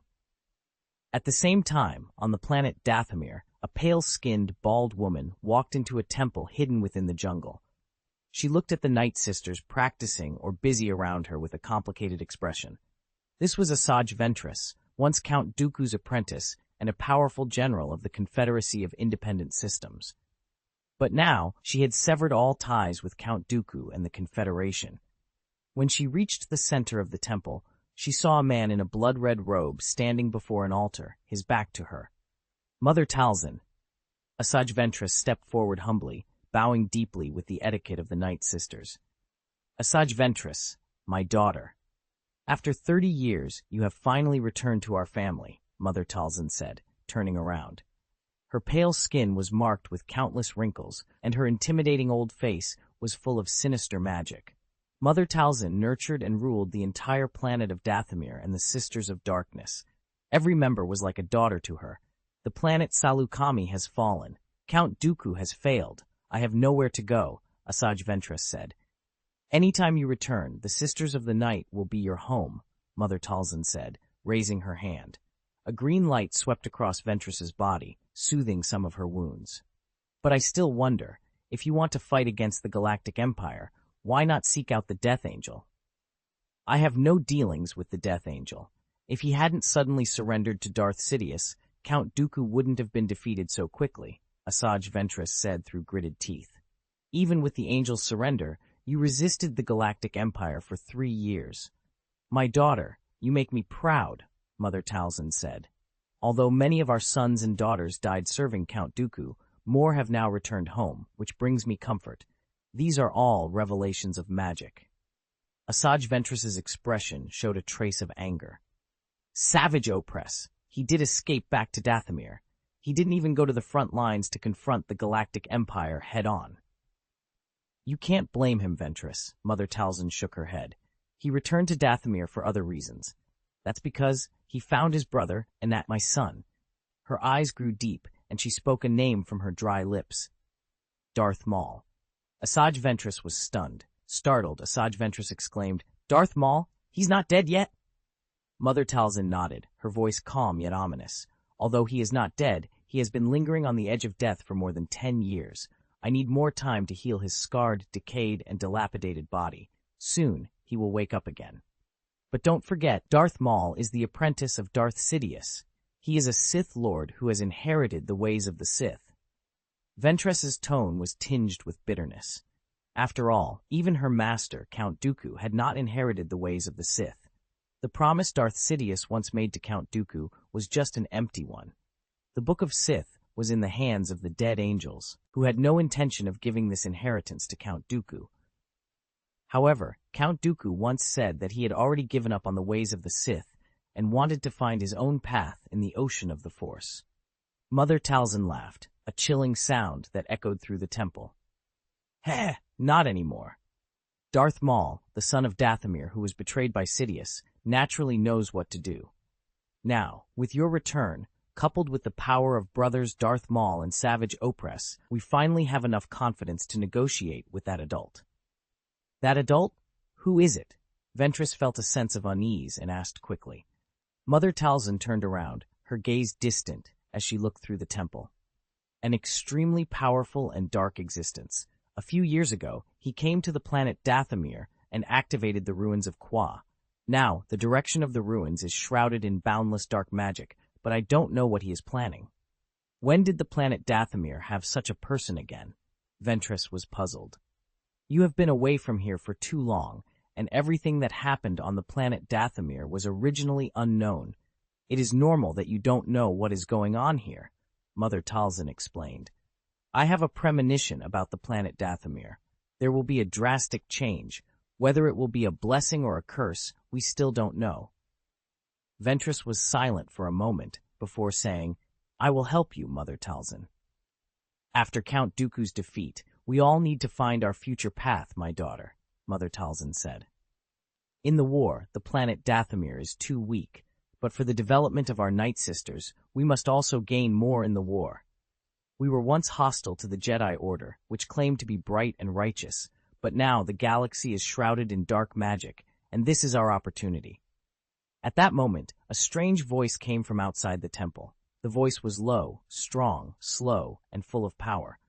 You are not weak, Mother Talzin. Who? Ventress turned around suddenly. In an instant, 2 curved lightsabers were in her hands. With a swish, the blood-red blades shot out, blocking the way in front of Mother Talzin. She saw 2 figures, a man and a woman. The man was short in stature and wore a black cloak. The other figure, No! This is impossible! Why are you here? Mother Talzin screamed, her voice filled with terror, as if she had seen an extremely horrifying existence. The planet Mandalore was a white desert. 750 years ago, the Galactic Republic saw the planet Mandalore continue to develop and show signs of revival. Mandalorian mercenaries were active in many places in the galaxy, continuing to write the glory of the Mandalorian warriors. This once again made the fear of the Mandalorian Crusaders from 4,000 years ago linger in the hearts of the Galactic Republic members. So an inhumane massacre began. The Galactic Republic's judiciary fleet appeared on the planet Mandalore without any warning and brutally bombed the planet's surface with nuclear bombs. This massacre was known as the Mandalorian Excision. The Galactic Republic, like removing a cancer, wiped out the industry that Mandalore had just begun to rebuild. This operation became a scandal, covered up by the Galactic Republic and classified as top secret. Except for those who witnessed it, almost no one knew what truly happened. Half of the planet turned into a white desert after being bombarded from orbit, resulting in the deaths of countless Mandalorians. Corda Bay City, the former capital of Mandalore, was reduced to ruins during the tragic bombing. This devastating event broke the Mandalorian spirit, leading to the emergence of a new faction. They were forced to relinquish all their weapons in exchange for the sympathy and support of the Galactic Republic and began to rebuild their home in the desert. With the support and assistance of the Galactic Republic, the Mandalorians established dozens of cities in the White Desert. These cities were protected by black shields that isolated them from the extreme desert climate and the lingering radiation from the nuclear bombings. The largest of these rebuilt cities is Sundari City, the new capital of Mandalore. At this moment, in a small town outside Sundari City, several black spaceships were slowly descending. Chapter 1876, The Current Situation of Mandalore Planet, Part 2. Seeing the black spaceships, the faces of the town's residents turned pale with fear. They hurriedly packed up their stalls, grabbed their belongings, and fled towards their homes in a panic. The black spaceships landed directly on the market street with blatant disregard for the chaos they caused. The strong wind from the engines blew down temporary stalls, and the heavy landing gear crushed goods that hadn't been moved in time. The once bustling market was now in complete disarray. These spaceships bore a black star logo, a symbol that had struck fear into countless planets in the Milky Way more than a decade ago. It was the mark of the Black Sun, once the largest gang in the galaxy. The Black Sun had been decimated under the combined assault of the Fourth Civilization, supercorporations like the Trade Federation and the Enterprise Alliance, and Sith Lords such as Darth Sidious, Count Dooku, and Darth Maul. Their main base was destroyed, their assets divided, and the smuggling market was taken over by the Fourth Civilization and the Hutts. The Fourth Civilization's lucrative spice smuggling operations were largely due to the vacuum left by the Black Sun's downfall. Now, the reappearance of the Black Star signaled the return of the galaxy's largest gangster organization. The hatch of the spaceship opened, and Black Sun members wearing menacing masks filed out, each holding a distinctive U-shaped blaster pistol. These pistols, capable of firing 2 blasts simultaneously, were a signature of the Black Sun, serving as a powerful deterrent despite their limited practical use. The last person to disembark was a man wearing a red mask. He waved his hand and shouted, "All right, it's time to collect taxes. Make up for the taxes we haven't collected." "Ah, taxes are collected! Taxes are collected!" The surrounding gang members laughed wildly as they rushed forward. They stormed the streets, violently breaking down the doors of residents' homes, looting and smashing everything in sight. Anything of value was seized by the gang members. A burly resident emerged, wielding an iron bar, and shouted, "What are you doing? We don't owe anyone any taxes. It's up to us to decide how much tax you owe." A gang member retorted, raising his pistol to strike. But with a swift motion, the resident knocked him down with the iron bar. "Damn it, I will never allow this," the resident yelled defiantly. Several gang members immediately raised their U-shaped pistols, aiming at him. The resident gritted his teeth, holding the iron rod tightly, refusing to back down. "All right, I said, don't kill anyone." "That's not our job." The leader in the red mask stepped forward, revealing 2 metal handles hanging from his waist. One of them was a lightsaber. The sturdy resident's resolve wavered as he recognized the lightsaber and its implications. However, the red mask didn't reach for the lightsaber. Instead, he took the other handle, shook it, and with a click, a half-meter-long electric baton extended. "Yes, killing is wrong," Red Mask said, stepping forward. With a sudden move, he struck the resident's head with the electric baton. The resident, relying on the longer reach of his iron rod, prepared to fight to the death.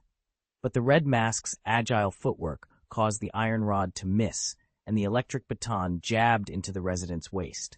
The strong resident convulsed violently, smoke rising from his body, and collapsed unconscious. The man fell to the ground, still twitching. "Smash everything with me. But remember, don't kill anyone." The Red Mask waved his hand, and more gang members immediately rushed into the house, smashing everything without hesitation. "You robbers, I will fight you!" An old, defiant roar came from the other side. A man wearing metal armor and a full-coverage helmet with T-shaped eyepieces limped out, wielding a blaster pistol.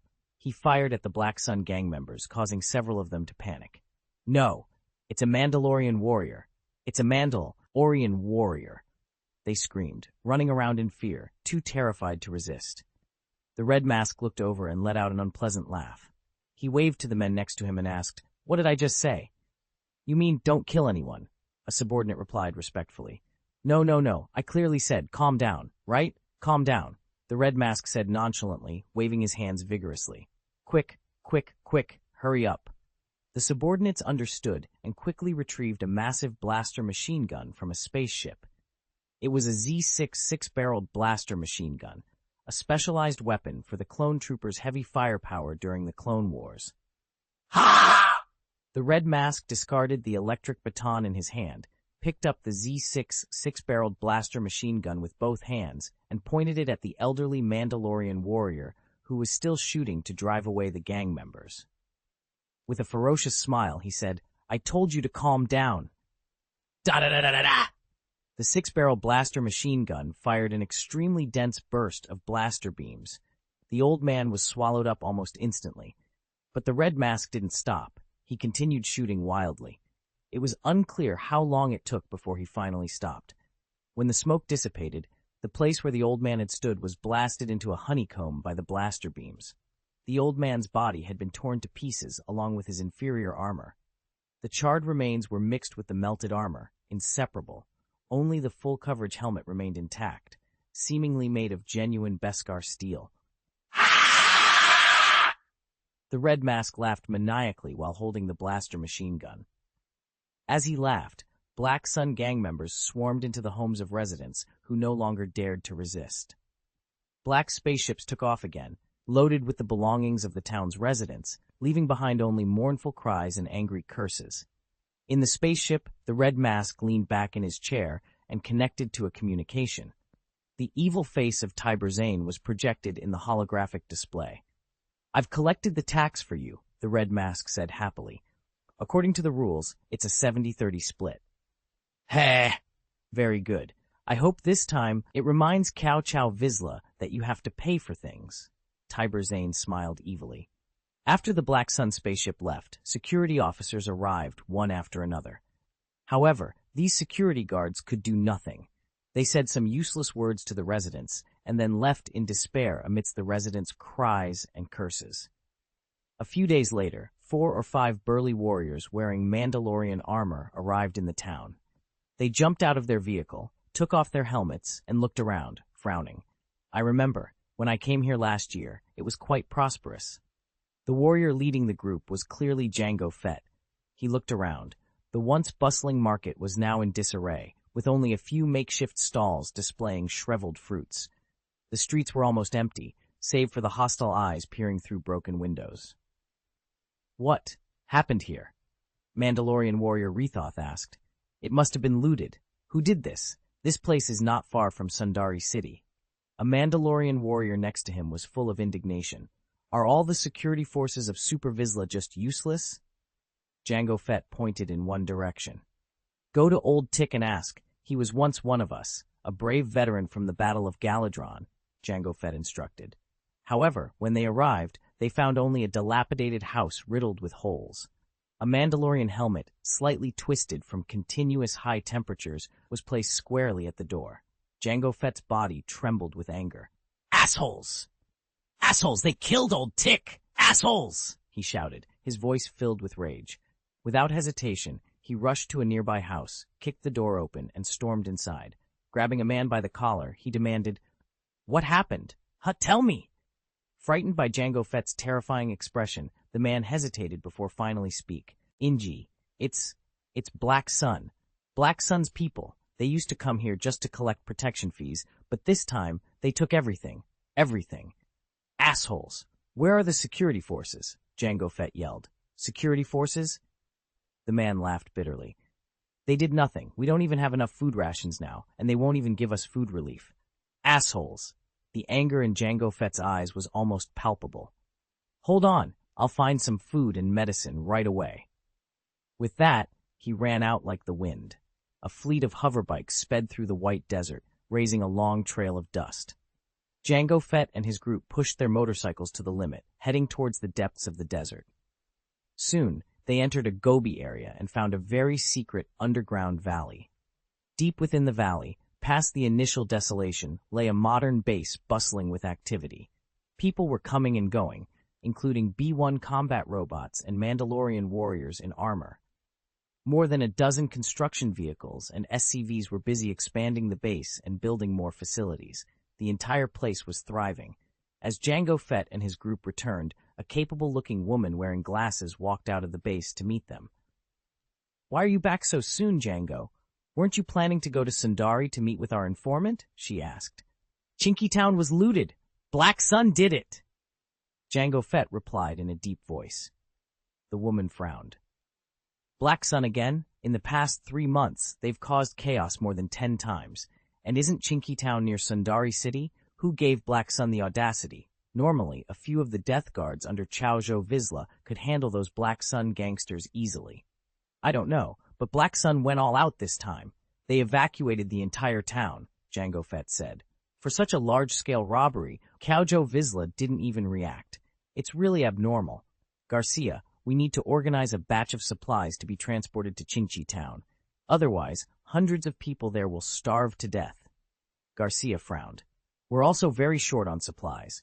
Directly supporting a town is too much of a strain, and that town is right next to Sundari City. If we do this, it could provoke Chao Vizsla to deal with us." "Don't worry about that. If Chao Vizsla dares to come, I'll show him how powerful I am," Jango Fett declared. Garcia thought for a moment, then said, "It's not impossible. Supporting Chinchi Town could expand our influence. I'll find ways to raise food and supplies. General Tan can help mobilize a batch of supplies from other planets. But the main problem is that Chao Vizsla has bought a large number of fighter jets from the black market, and he might intercept our transport ship in outer space. He even has ghost fighters," Jango Fett said, feeling the weight of the situation. "Ghost fighters have been sold on the black market for over 10 years. There must be thousands of them out there. It's not surprising that Chao Vizsla obtained some," Garcia replied. Garcia said, "Jango Fett, we need to address the situation in Chinchi Town first." Jango Fett nodded seriously. "Agreed. I'll handle Chao Vizsla. I've received intel that he has constructed a military airport outside Sundari City. There are at least 50 fighter jets stationed there. If we can destroy that airport, it will significantly weaken their forces." Garcia frowned. "There are at least 5,000 troops stationed at that airport, and the number of Death Guards is unknown. It's extremely dangerous." Jango Fett smiled confidently. "We are Mandalorian warriors. We never worry about the number of enemies." At that moment, a faint mechanical whirring sound came from behind them. A soldier clad in full-body military green armor approached, handed a data chip to Jango, and said, "I took a team to scout the airport. This is the intelligence we gathered." Jango Fett activated the universal tool on his wrist and reviewed the data. Topography, firepower points, garrison details, patrol routes. "You've mapped it all, oh. Ha-ha! I expected nothing less from you, Master Chief." Master Chief John 17 raised his fist and lightly bumped it against Jango Fett's. "It's time for a big fight." End of chapter. Chapter 1877, The Resurgent Black Sun. "Sir, I must say, Heiri's recent actions have gone too far. They have crossed the line." In Tang Xiao's office at the Grand Duke's mansion on Dawn Planet, a holographic projection was speaking through gritted teeth. The man had a sinister expression and a scar on his face. He was clearly the leader of Bloody Dawn, Dryden Voss. One of Tang Xiao's first underworld contacts, Dryden Voss had now become an important partner in smuggling various contraband. Dryden Voss of Bloody Dawn and Lady Visai of White Worm, although their gangs were not large in scale, held significant influence because their territories were in the Corellian system. They served as the most important smuggling bridges in the Principality of Dawn. Through them, Tang Xiao could smuggle contraband, such as spices and slaves, into the core circle of the galaxy and sell them, making substantial profits. This kind of illegal business actually occupied a very important position in the Principality of Dawn. Although it was not officially sanctioned and could even be considered a public secret, Tang Xiao no longer cared about these moral issues. After all, most of the wealth in the galaxy was in the hands of the wealthy families in the inner circle. Instead of doing business with the impoverished planets in the outer star area, it was more profitable to make money in the inner circle. The policy of the Dawn Principality had always been, build in the outer ring, invest in the middle ring, and smuggle into the inner ring. Therefore, the Principality of Dawn secretly maintained a huge trade surplus with the Galactic Empire, which was also the main source of funds for Tang Xiao's various construction operations in the country. But this time, Dryden Voss was obviously frustrated. Tang Xiao frowned and asked, "When did you get into trouble with Hey again?" "It's not us who provoked the Black Sun, but they reached out to Corellia," Dryden Voss said viciously. "Call Mrs. Bixie, and you two can go together and kill them. As a local gangster, you must be as ruthless as a local gangster. Or, do you need me to send some elite agents to help?" Tang Xiao thought it was a normal situation and said lightly. Dryden Voss shook his head seriously and said, "They have some official power. They should be members of the Imperial Parliament. They registered their own trading company on the planet Corellia through formal channels. They also acquired several robot factories. Now, they want to cut off our smuggling routes." Only then did Tang Xiao realize the gravity of the situation. Bloody Dawn, even at its peak, was only a sector-level gang and could never be compared to the Black Sun, which spread across the galaxy. Now, Black Sun was brazenly crossing the river to seize their market on the planet Corellia. This would make things really difficult. Black Sun had been destroyed in one fell swoop by Tang Xiao, who combined various forces more than 10 years ago. But in fact, when it came to destruction, they mainly killed Alexei Garin, their leader at the time, and more than half of Black Sun's 9 Vigos, the title of Black Sun's senior leaders, were also killed. This caused Black Sun's power to suffer heavy losses. But when it came to uprooting them, there was still a long way to go. After all, Black Sun's former power was deeply entangled and penetrated into every corner of the galaxy. There were always some unknown forces and industries that had slipped through the net. These remaining forces hid in the dark corners and slowly healed, and Palpatine was probably involved. Under such circumstances, it took more than 10 years for the Black Sun to recover. Tang Xiao knew that the current leadership of Black Sun was a small group of Fallen people, led by Somit Grunsight.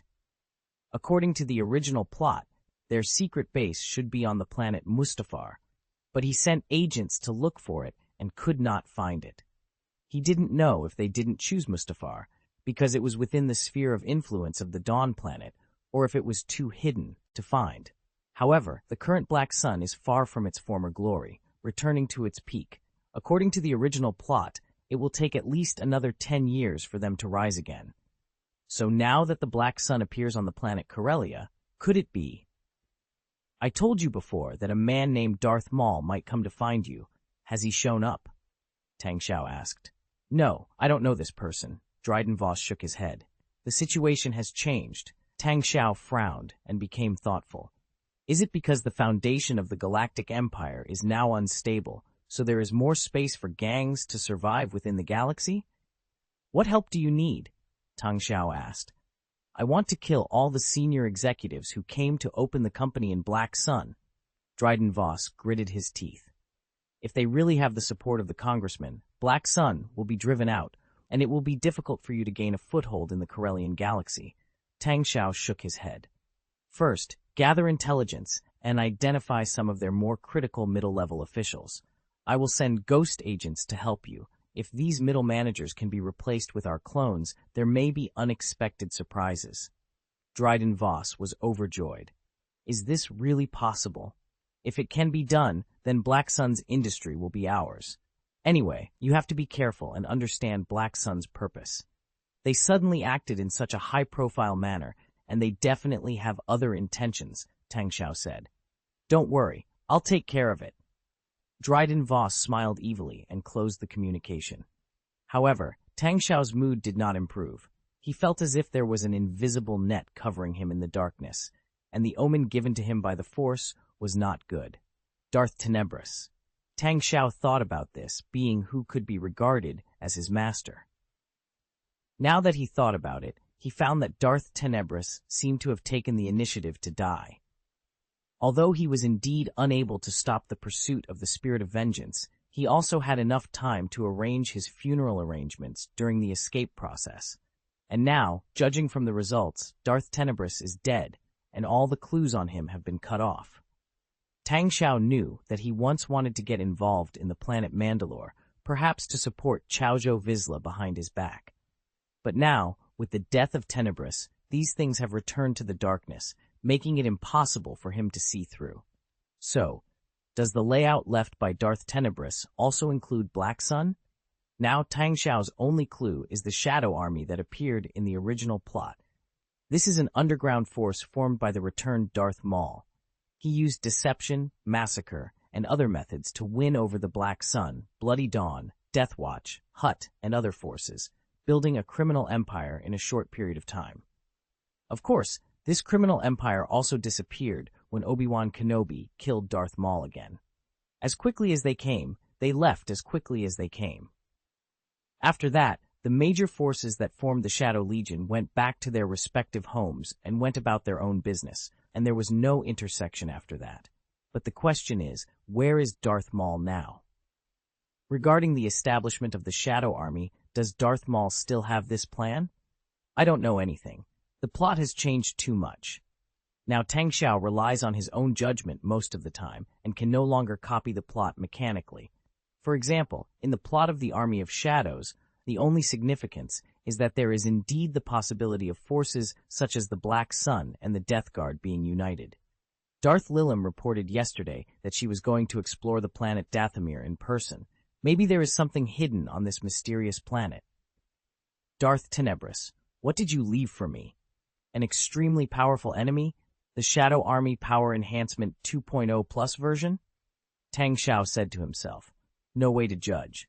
Now, we can only rely on the actions of Darth Lilim and Severance Tan in the Mandalore and Sector. Boom, boom, boom. A violent explosion erupted in the capital. Chapter 1. The True Mandalorians. The military airport on the outskirts of Sundari City was under siege. More than 20 figures descended from the sky, their rocket launchers unleashing high-explosive rockets that bombarded the airport indiscriminately. Anti-aircraft guns installed at the airport were blasted into the sky, creating gaps in the defensive firepower. Seizing this opportunity, the attackers discarded their rocket launchers and dived towards the ground, landing with a resounding crash. As the dust settled, the attackers' identities were revealed. 20 warriors clad in military green Mandalorian combat armor. Their helmets bore the emblem of the Mythosaur skull, a stark contrast to the three-claw logo of the Death Watch, the faction currently occupying Mandalore. These were the true Mandalorians. Enemy attack! Enemy attack! Kill them quickly! The alarm blared throughout the airport as defenders rushed out from the barracks, firing dense lasers and explosive beams. But the true Mandalorian warriors moved in unison, not activating their jetpacks, but instead propelling themselves forward with sheer physical power. The explosive force of their movements created small detonations under their feet, and in the next second, they shot out in different directions with incredible speed. Their agility and combat skills were unmatched. They could predict the source of the defenders' firepower, constantly adjusting their speed and direction while using any available cover. Within moments, the true Mandalorians were engaged in fierce combat with the defenders. Their shooting was precise, wasting no bullets. Any enemy that appeared in their sights was swiftly eliminated. Hundreds of defenders fell, unable to halt the advance of these formidable warriors. Leading them was Jango Fett, who had returned to Mandalore as the leader of the true Mandalorians. Enhanced by the Spartan Project, Jango's body was brimming with power. Despite the lack of power-assisted functions in his armor, he could leap 4 to 5 meters high with ease. His enhanced vision and reaction time allowed him to spot fire points from thousands of meters away, track high-speed targets, and even dodge rocket fire. His artificial muscles granted him immense strength, making him an unstoppable force on the battlefield. A Briar-type airspeeder approached at high speed, its 3 blaster machine guns firing wildly. But Jango Fett was undeterred. His movements were lightning fast, changing directions multiple times in an instant. The gunner on the airspeeder couldn't keep up. In the next moment, Jango collided with the airspeeder, grabbing its underside and flipping the 10-ton vehicle with ease. Defenders continued to fire at him, but their blaster beams were deflected by his Beskar steel armor, leaving him unscathed. Jango turned, his eyes locking onto all targets. He unleashed a rapid burst of fire, each shot finding its mark with deadly precision. Da-da-da-da-da-da! Although it sounded like continuous fire, it was actually a series of incredibly fast single shots. Each one was lethal. The true Mandalorians were unstoppable, their leader a force of nature. The defenders stood no chance against their onslaught. The battle for Mandalore had only just begun. A dozen garrison soldiers suddenly became excited. Under the leadership of Jango Fett, 20 true Mandalorian warriors charged like tigers into a flock of sheep, cutting down their enemies with ease. There was simply no way anyone could stop them. The defenders even rolled out several tanks from the warehouse. These tanks were old antiques, sealed up when the former Mandalorian regime was still in power, at least hundreds of years old. Kaujo Vizsla had dragged them out for comprehensive repairs and added them to his newly formed army. However, such slow and cumbersome machines posed no threat to real Mandalorian warriors. When running at full speed, their velocity could reach up to 80 kilometers per hour. Upled with their agile steering and jumping abilities, it was impossible for the heavy artillery of those tanks to target them accurately. At this moment, the Death Guard warriors, who had remained hidden until now, finally appeared. They realized that these newly formed ragtag groups were no match for the elite Mandalorian warriors. 5 Death Guard warriors led thousands of defenders into battle, each selecting their opponents. One of them targeted Jango Fett specifically. He activated his jetpack to maximum speed and launched himself like a bullet towards Jango. Boom! A loud bang echoed as the two figures collided at high speed, creating a shockwave around them. The Death Guard soldier was immediately knocked away, unable to regain his balance even with his jetpack.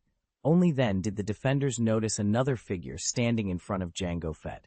This person had suddenly appeared from behind and collided head-on with the Death Guard, knocking him away.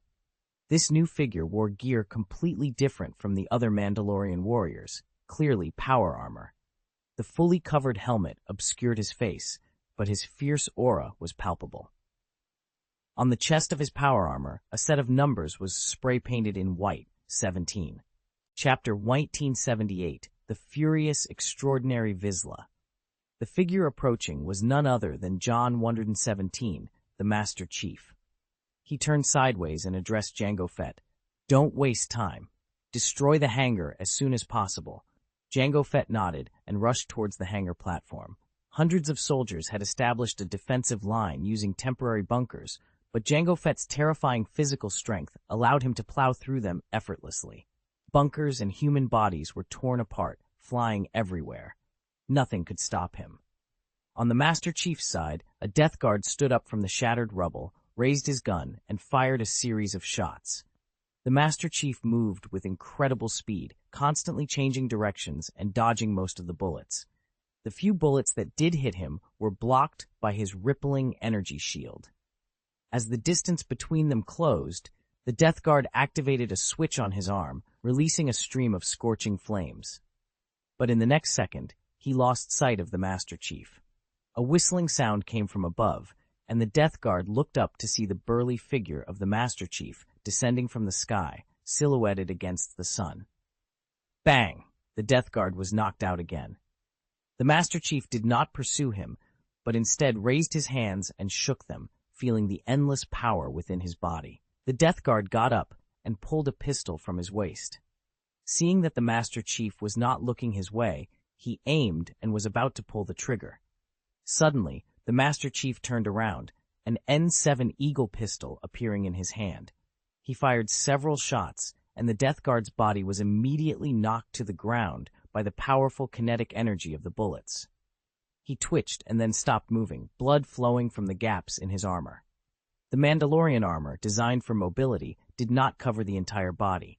The exposed areas were non-lethal parts, making it difficult to hit vital spots under normal circumstances. However, the Master Chief's shots were precisely aimed through the gaps in the armor at tricky angles. The powerful N7 Eagle pistol tore the Death Guard's internal organs to pieces. Looking at his fallen opponent, the Master Chief muttered to himself, "Death Guard." He then suddenly leaped to the side as a series of bullets hit the spot where he had been standing. The Master Chief took an N7 Valkyrie assault rifle from his back and fired at the approaching defenders with deadly accuracy. Chapter 1879. The Furious, Extraordinary Vizsla.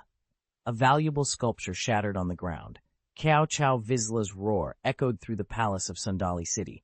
5,000 people! 5,000 people! You losers! 5,000 people couldn't stop 20 of them. Tell me why? Why? The disgraced garrison officer stood there with his head lowered, not daring to say a word, as Cao Cao Vizsla cursed him. When the tirade ended, the officer whispered, "Prime Minister, it's really because of those terrorists. They are simply not human beings. I've never seen anyone able to overturn an airspeeder with their bare hands. Those are all super soldiers.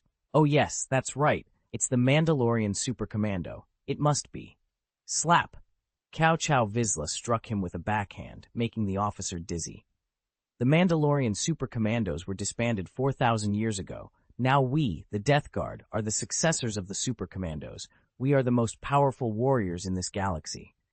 But those Death Guards at the airport, they are modified humans. That must be it. They are just a group of terrorists who have given up their human identity. Cao Cao Vizsla shouted angrily. Yes. Check for me. Find them. Issue a global alert. Spread the word to every Mandalorian. The so-called Restoration Army is nothing but a group of beasts. Modified, they are conducting human trials. Make sure everyone knows. Cao Cao Vizsla shouted loudly. Yes, yes. The officer nodded and bowed, unsure if he should be doing these asks. Also, gather the surrounding armies. Search everywhere. We must find their lair. Yes, sir. After the officer left, Cao Cao Vizsla was still fuming, his chest heaving violently, panting like a bull. Things had been really rough lately. First, Tiber Zane suddenly turned against him, demanding to settle accounts and asking for money. According to Darth Tenebris's arrangement, the Zane Consortium should have provided enough support in the early stages of his business. But he couldn't get the money, and that bastard Tiber Zane even colluded with Black Sun to rob towns on his planet. This was unbearable. However, Cao Cao Vizsla knew he couldn't fall out with the Zane Consortium. They possessed a large number of smuggled weapons and had channels to obtain scrapped battleships from the Galactic Empire.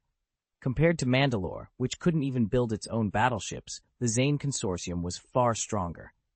Therefore, he had to turn a blind eye to their robbery while urging the Mandal Engine Company to complete the industrial transformation and start building Mandalore's own battleships and fighter jets. Only then could he rid himself of dependence on the Zane Consortium and no longer be at the mercy of that hateful brat. And this was just one aspect of his troubles. Recently, the Separatist fleet under General Severance Tan had become more active. This was another force that Mandalore dared not provoke. Fortunately, Severance Tan seemed to think the situation in the Mandalorian sector was too chaotic, so she didn't rush to occupy any planet. Instead, she focused on destroying pirates and ensuring supplies for the planets in the sector, which had become a mess. Her efforts were effective. After 3 years, more than 200 planets expressed their willingness to accept her protection. But that didn't mean Severance Tan had no designs on Mandalore. On the contrary, her battleships would occasionally appear on the periphery of Mandalore, ostensibly chasing pirates, but Cao Cao Vizsla understood she was demonstrating her power. The planet Mandalore was the most chaotic, but also the most valuable and powerful in the sector. Severance Tan had no reason to abandon it, and at this extremely difficult moment, the hateful Mandalorian Restoration Army was still causing trouble for him. Chapter 1879, The Wrath of Bo-Katan cries, "You group of terrorists, monsters! Sooner or later I will drag you all out of your rat's nest and kill you one by one on the streets." Cao Cao Vizsla's anger grew with each passing moment, his curses echoing loudly. The Mandalorian Restoration Army, a group of terrorists, had become Chowman Vizsla's worst enemy. These were not ordinary terrorists. They targeted military facilities on the planet Mandalore. Unlike typical terrorists who prey on the weak, they attacked armories, blew up military factories, destroyed airports, and even assaulted barracks. Every time, their warriors consisted of 20 Mandalorians, plus one individual equipped with power armor. With just these 21 people, they rendered his army completely ineffective. They moved freely among the troops, their Beskar steel armor making them nearly invulnerable unless armored units were deployed. But where could he find armored forces on the impoverished planet of Mandalore? Instead of relying on armored forces, he had to depend on the million-strong army he had hastily assembled. These soldiers were often unpaid, and rocket launchers were only assigned to company-level units. How could such a ragtag group stop these super soldiers? Not even the Death Guard soldiers he had personally trained could stand against them. The Death Guard prided themselves on their Beskar steel armor and combat skills. However, the enemy possessed these same advantages, plus powerful body modifications. But the greatest threat was the individual equipped with power armor. This warrior's combat prowess was terrifying, and any Death Guard targeted by him had no chance of survival. Extraordinary Vizsla believed that this warrior's combat effectiveness was comparable to a battalion of the Galactic Empire's clone army. Such an enemy was insurmountable. The Mandalorian Restoration Army's banner was clearly aimed at him, seeking to overthrow his rule and seize the throne of Mandalore. This was absolutely unacceptable. His only chance was to use air power to attack them when they appeared. Space combat capabilities were also urgently needed, so Cao Chao Vizsla had acquired hundreds of fighter jets from Tiber Zane, including some popular black market items like the Ghost Fighters produced by Dawn Planet. However, the super soldiers had caught wind of this and frequently attacked airports and hangars. This caused Vizsla's fighter force, painstakingly built through selling iron and steel, to lose nearly 100 jets before they even saw battle. And now, this latest attack was happening right under his nose, on the outskirts of Sundari City. If this continued, the invincible image of his Death Guard would be shattered. The Death Guard's ability to rule Mandalore relied on their powerful force. If the people no longer believed in their strength, he would lose control of the planet. Robots. Are there only robots? Cao Chao Vizsla muttered to himself. But money. How do you get the money to buy robots? Damn it. As he brooded, rapid footsteps approached from behind. Vizsla turned to see several warriors in blue and white Mandalorian armor entering. Unlike other Death Guards and Mandalorian warriors, these soldiers had Y-shaped eyepieces on their helmets, giving them a sharp, less cold appearance. They were the Night Owls, a branch of the Death Watch, and a force directly under Bo-Katan Kryze. Leading them was a petite female warrior, the current Grand Duke of Mandalore and sister of the former Grand Duke Satine Kryze, Bo-Katan Kryze. She walked briskly, removing her helmet and handing it to a soldier as she approached. Next to him stood a young woman with beautiful red hair, adorned with a headband. Her youthful face was now full of anger. Extraordinary Vizsla, what information did you give me? Bo-Katan Kryze shouted, her expression icy. You said there were Zionist terrorists near Kaz Mountain, but there was nothing there when I arrived. And while I was away, Black Sun attacked Chinchi Town. Where were your security forces? See? Haofan Vizsla rubbed his face hard, trying to make his stiff expression more natural. He needed to placate this over-energetic girl, use her as a figurehead, and leverage the reputation of her Kryze family to gain more support for himself. He sighed and made a frustrated expression. In fact, not only did Black Sun attack Chinchi Town, but our airport was also attacked by terrorists from the Republic of China Army. We fell into a trap, attacked from the east while the Republic of China Army and Black Sun colluded, he explained. Bo-Katan Kryze stepped closer, her face cold and stern. You said there were signs of Nationalist Army activities near Mount Kaz, but when I went there, it was just a barren mountain with no traces of terrorist activities at all. Are you lying to me? Chaofan Vizsla put on a sorrowful expression. It can only be said that our enemies are too cunning. The false information they sent deceived all of us. Then why is it that every time I lead the Night Owls into battle, we end up being attacked by Black Sun? Bo-Katan Kryze demanded. It shows that Black Sun fears your reputation and the power of the Night Owls. They only dare to attack after leading you away, Chaofan Vizsla replied. So what about the security forces you spent so much money to build? What about the Air Force? Why can't you ever seize Black Sun? Do you know how many people on Mandalore are living below the subsistence line to maintain such an army? Bo-Katan Kryze's voice grew louder with each word, her anger palpable. We have to take care of an entire planet, Your Majesty. The fact that we are struggling only shows that our army is not strong enough, Chao Fan Vizsla said shamelessly. Such an answer only fueled Bo-Katan Kryze's anger. She stepped forward again, her face twisted with rage, almost touching Chao Fan Vizsla's. This time, I will lead the Night Owls to patrol at all times. If Black Sun dares to come again, I will make sure they never return. It seems you still have some sense and don't want to confront the super soldiers of the Republic of China, Chao Fan Vizsla thought coldly. Thank you to the great and glorious human civilization. Long live for the 300 starting coins. Thanks for the interesting reward of 100 starting coins. Chapter 1880, The Queen of the Dark Night. The planet Dathomir. Mother Talzin looked at the man who appeared before her. Despite her immense power, she couldn't help but tremble. Two men in cloaks stood in front of the temple. One was short and of Asian descent, with an ordinary appearance. His cloak, made of waterproof material, resembled a raincoat more than a traditional cloak. An extremely powerful dark side force emanated from him, his eyes like vortices that could draw people in with a mere glance. Yet, Talzin was not afraid of this man. She was confident in her ability to compete with the existing Sith Lords in the galaxy, including Darth Sidious and the Death Angels.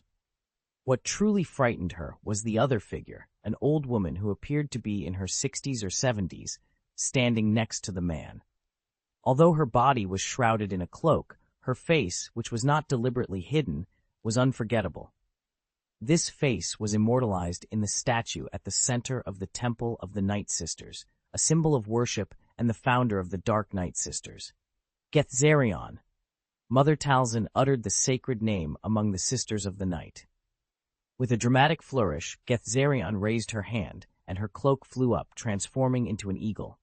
It circled above the temple before landing on the roof, its emotionless eyes staring down at the members of the Sisterhood of the Night.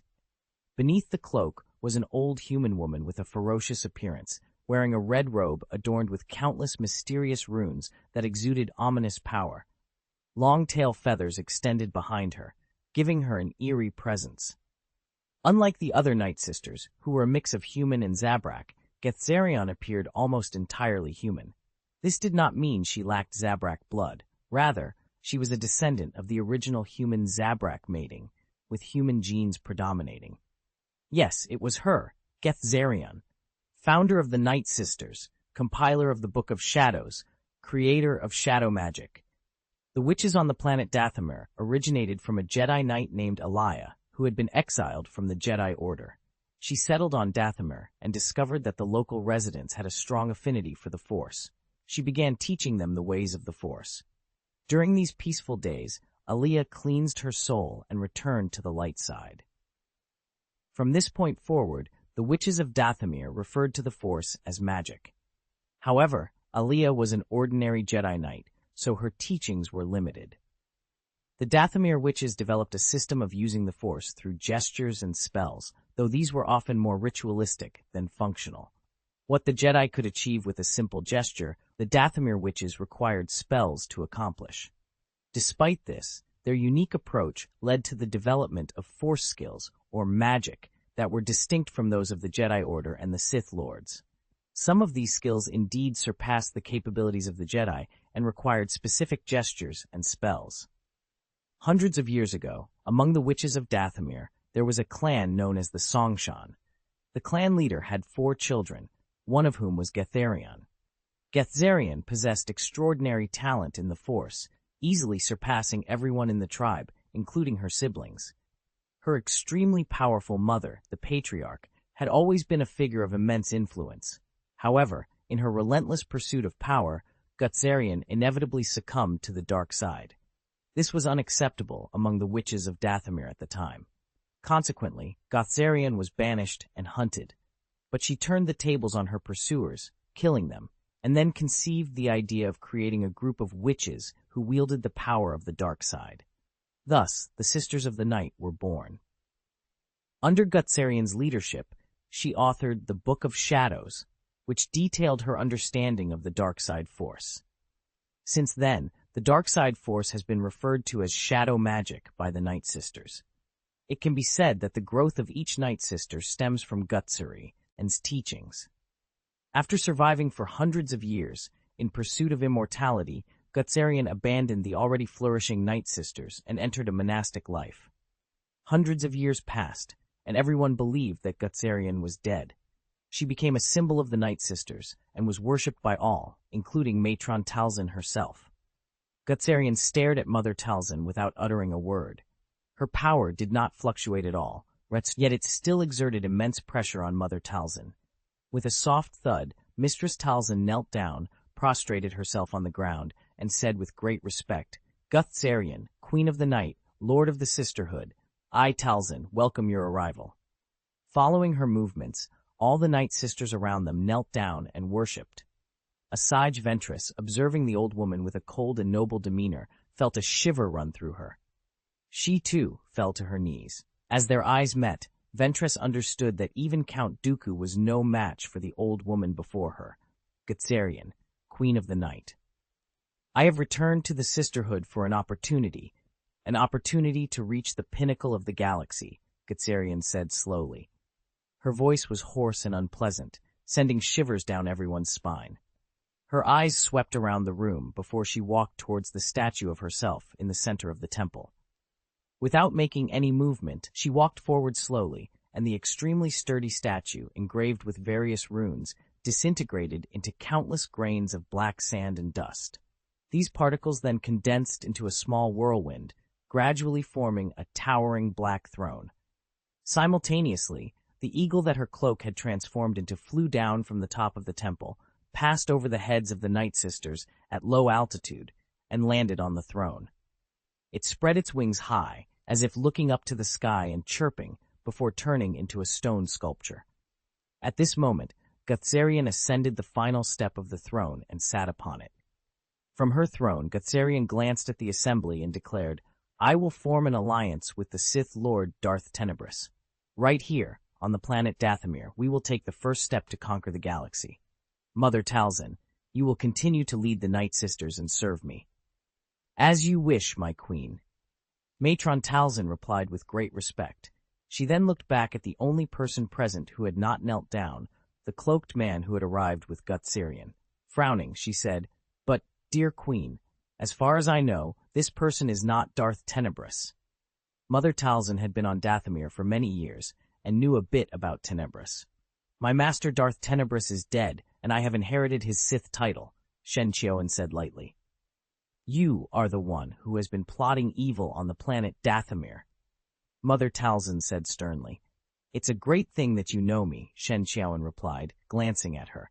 Indeed, the number of Night Sisters was very small, only about 10,000. Including the Night Brothers of the Zabrak people, the total number did not exceed 100,000. With such a scale, it was impossible to control the entire planet. There were not many Dathomir witches left. Most of the planet Dathomir remains undeveloped. Under such circumstances, it is indeed remarkable that Shen Qiuan and the others are plotting evil intentions on the planet Dathomir, even if Mother Talzin doesn't know much. Matron Talzin's expression turned ugly. She suddenly turned around and said to Gutsarian, "Your Majesty the Queen, this person is absolutely untrustworthy." "Shut up!" Gutsarian shouted violently. A powerful force suddenly burst out, pressing Mother Talzin to the ground, rendering her unable to move. Mother Talzin, who once fought against Master Windu, the second-in-command of the Jedi Order, and held her own for a short period, was completely overwhelmed by Gutsarian's roar. This is the power of the founder of the Night Sisters. Darth Tenebris is our ally. From today on, his words are my words, and he has absolute authority over you. Gutsarian's tone was extremely cold. "My Lady Queen, we, the Night Sisters, are your daughters," Matron Talzin said with difficulty, lying on the ground. "That's right. When I take the Milky Way into my hands, the Night Sisters will naturally get their due status." Gutsarian's cold eyes swept across the audience. "But before that, each of you must dedicate everything you have to this great plan." Her words shook all the Night Sisters present, and almost everyone trembled. This almost made it clear that they were just tools.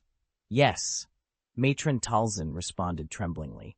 She did not have the strength, nor the courage, nor the faith to disobey Gutsarian's will. The time has come. There are still some clans of witches on the planet Dathomir. Crush them. Let them completely fall into the embrace of shadow magic. Strengthen our power.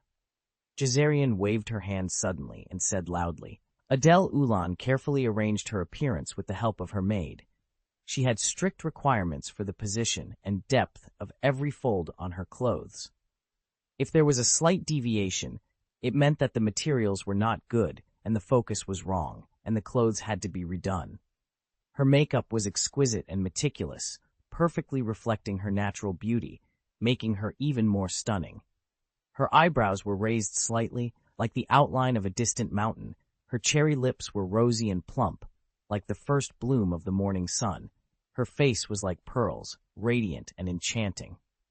The reason she cared so much was not only because she was about to meet the most important man in her life, but also because this time had other meanings. After making sure that everything was perfect, she stood up and walked towards the bedroom of her husband, Grand Duke Tang Xiao of Dawn. However, before she reached the bedroom, she saw Tang Xiao striding over. Adele Ulan quickly bowed her head and saluted. "You are here, my master. Today is..."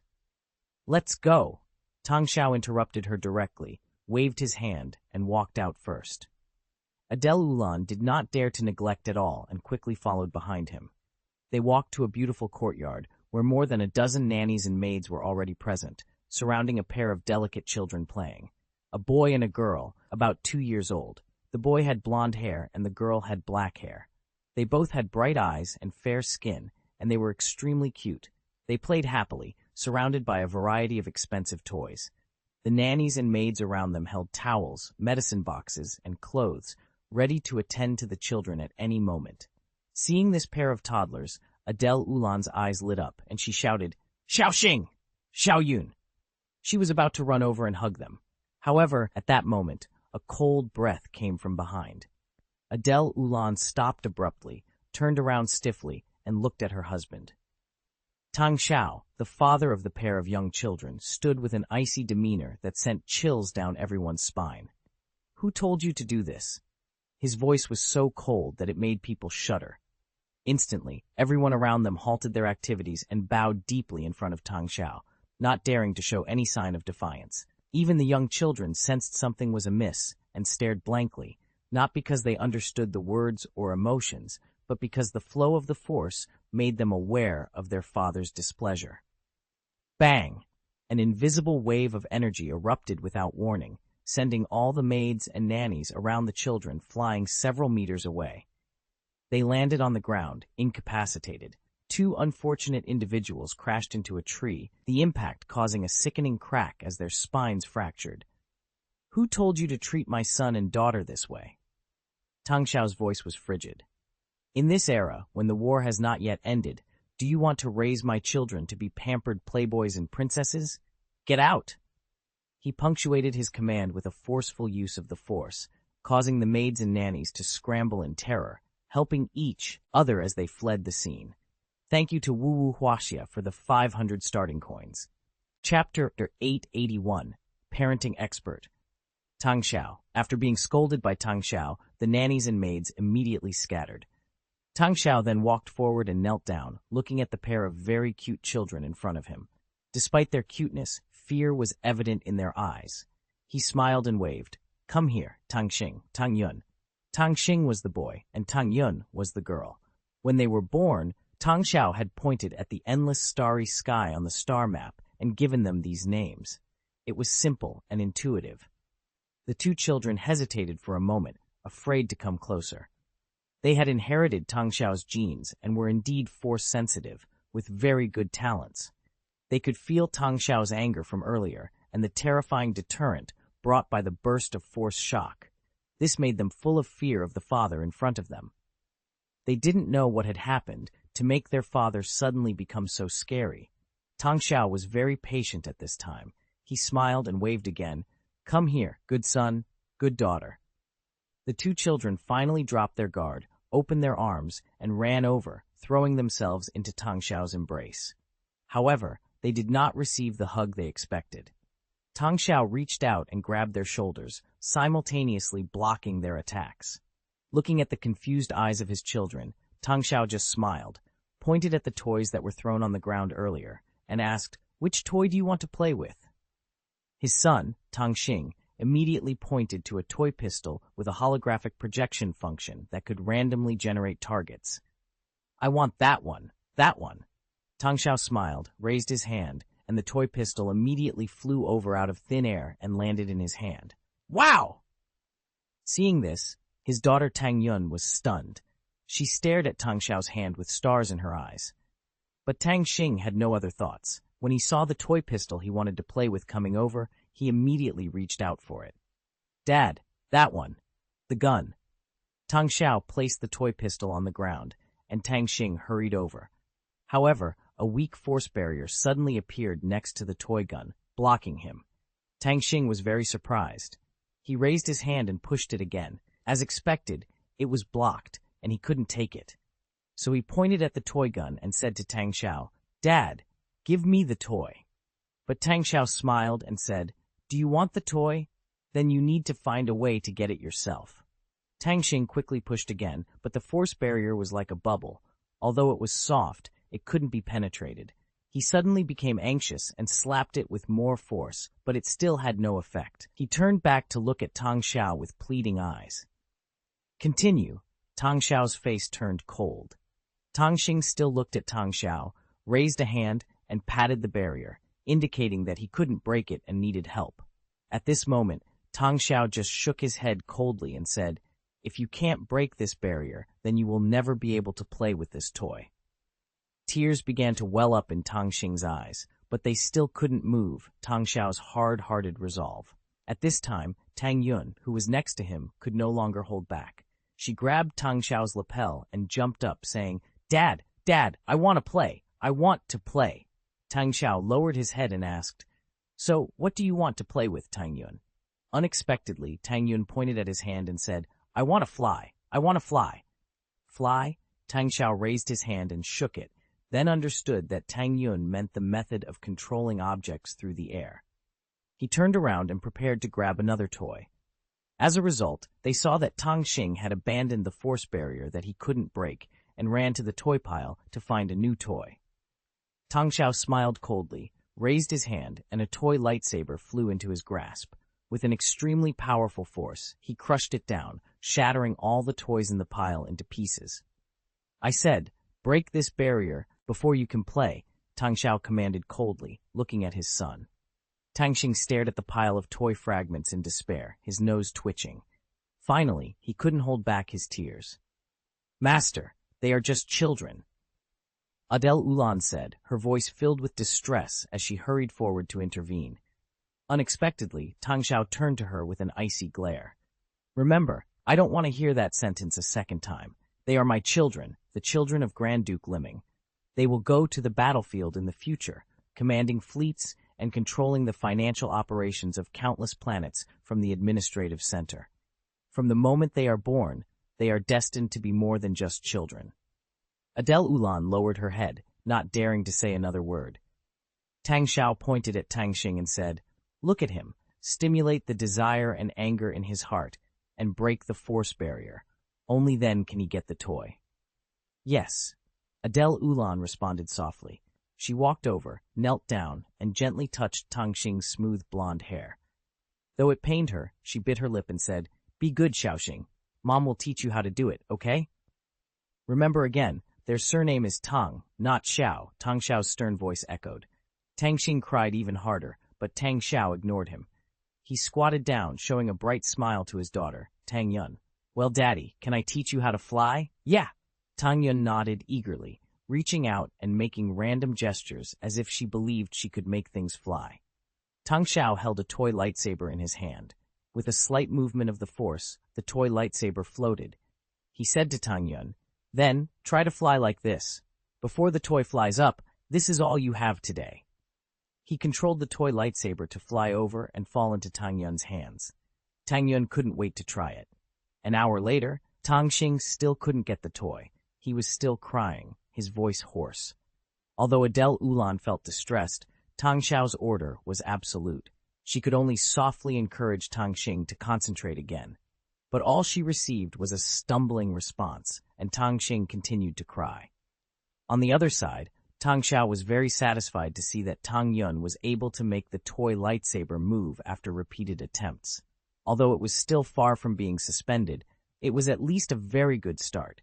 After all, Tang Yun was just a 2-year-old girl. Chapter 1882, The Training of Children Today, was the day Tang Xiao had promised to spend with Adele Ulan and their children. Adele had taken great care in her appearance, hoping to present her most beautiful self to her husband. As the Grand Duke of the Dawn Principality, Tang Xiao was often preoccupied with his duties, and Adele, who managed the Rendili Interstellar Power Company and the Rendili Planet Migration Plan, was equally busy. The recent decision to build a Stargate in the Rendili system had further complicated matters, especially with the involvement of the Vasari people. Thus, it was a rare occasion for Tang Xiao and Adele to spend a day together with their children, sharing in family happiness. Adele cherished this day, hoping for a smile or a gentle hug from Tang Xiao. However, her hopes were dashed. Even in such a warm setting, Tang Xiao's mind was occupied with military affairs and his ambition to dominate the galaxy. His family, his son, daughter, and wife, were merely steps toward his ultimate goal of reaching the high throne. Adele smiled bitterly as she tried to comfort their crying son, Tang Xing. But Tang Xing, not understanding his mother's efforts, cried even louder when comforted. Over the years, Adele had transformed from an innocent girl into a powerful first lady. Seeing her husband's indifference and Tang Xing's incessant crying, she lost her temper and shouted, "Stop crying!" A loud slap echoed as she struck Tang Xing's face. The boy was stunned, covering his face and staring blankly at his suddenly furious mother. After a few seconds, his cries filled the air. Adele, feeling remorseful, quickly hugged her son tightly and looked to Tang Xiao for help. But all she saw was a faint smile on his lips. He had no intention of assisting. "Dad, Tang Xing is so noisy," complained Tang Yun, their daughter, annoyed by her brother's crying.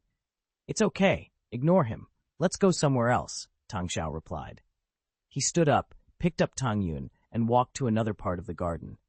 Watching her husband's indifferent back, Adele could only shake her head and cry.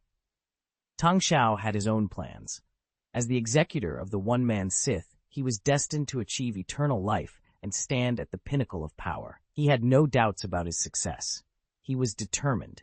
If he couldn't achieve his goals, he would rather drag the entire Fourth Civilization down with him. For him, having a son was not a necessity because the Fourth Civilization did not need heirs. However, as the Grand Duke, he had to balance various powers and influences.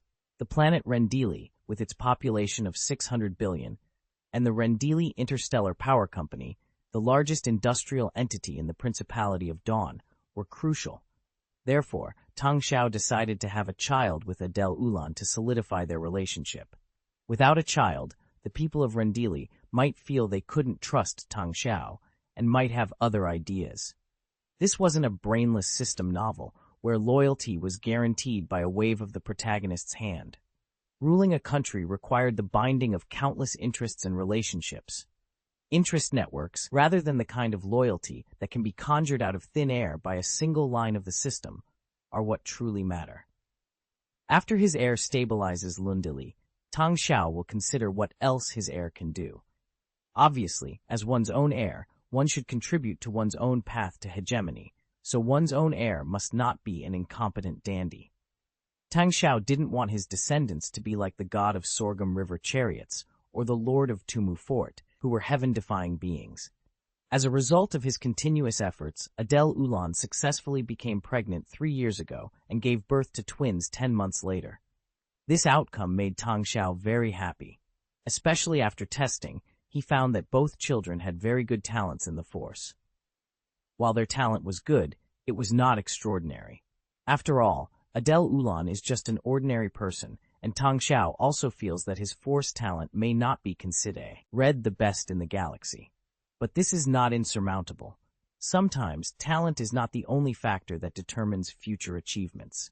Even in Star Wars, the most typical example is Anakin Skywalker, now Darth Vader.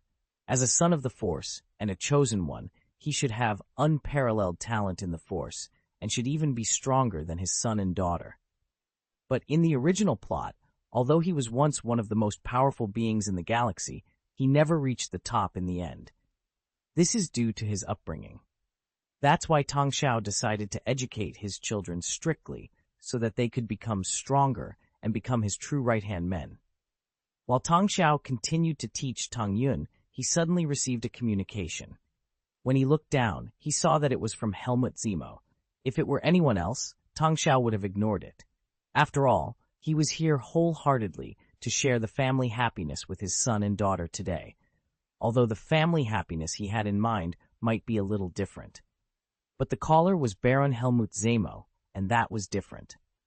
As the chief minister of the cabinet, Helmut Zemo has been following him to make suggestions since very early on. Now, it is not an exaggeration to say that he is Tang Xiao's close minister.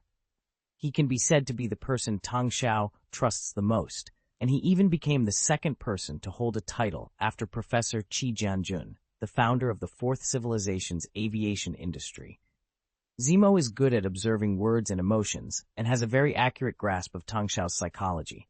He often puts forward very useful opinions and suggestions. But to be honest, the upper limit of this Zemo is not high.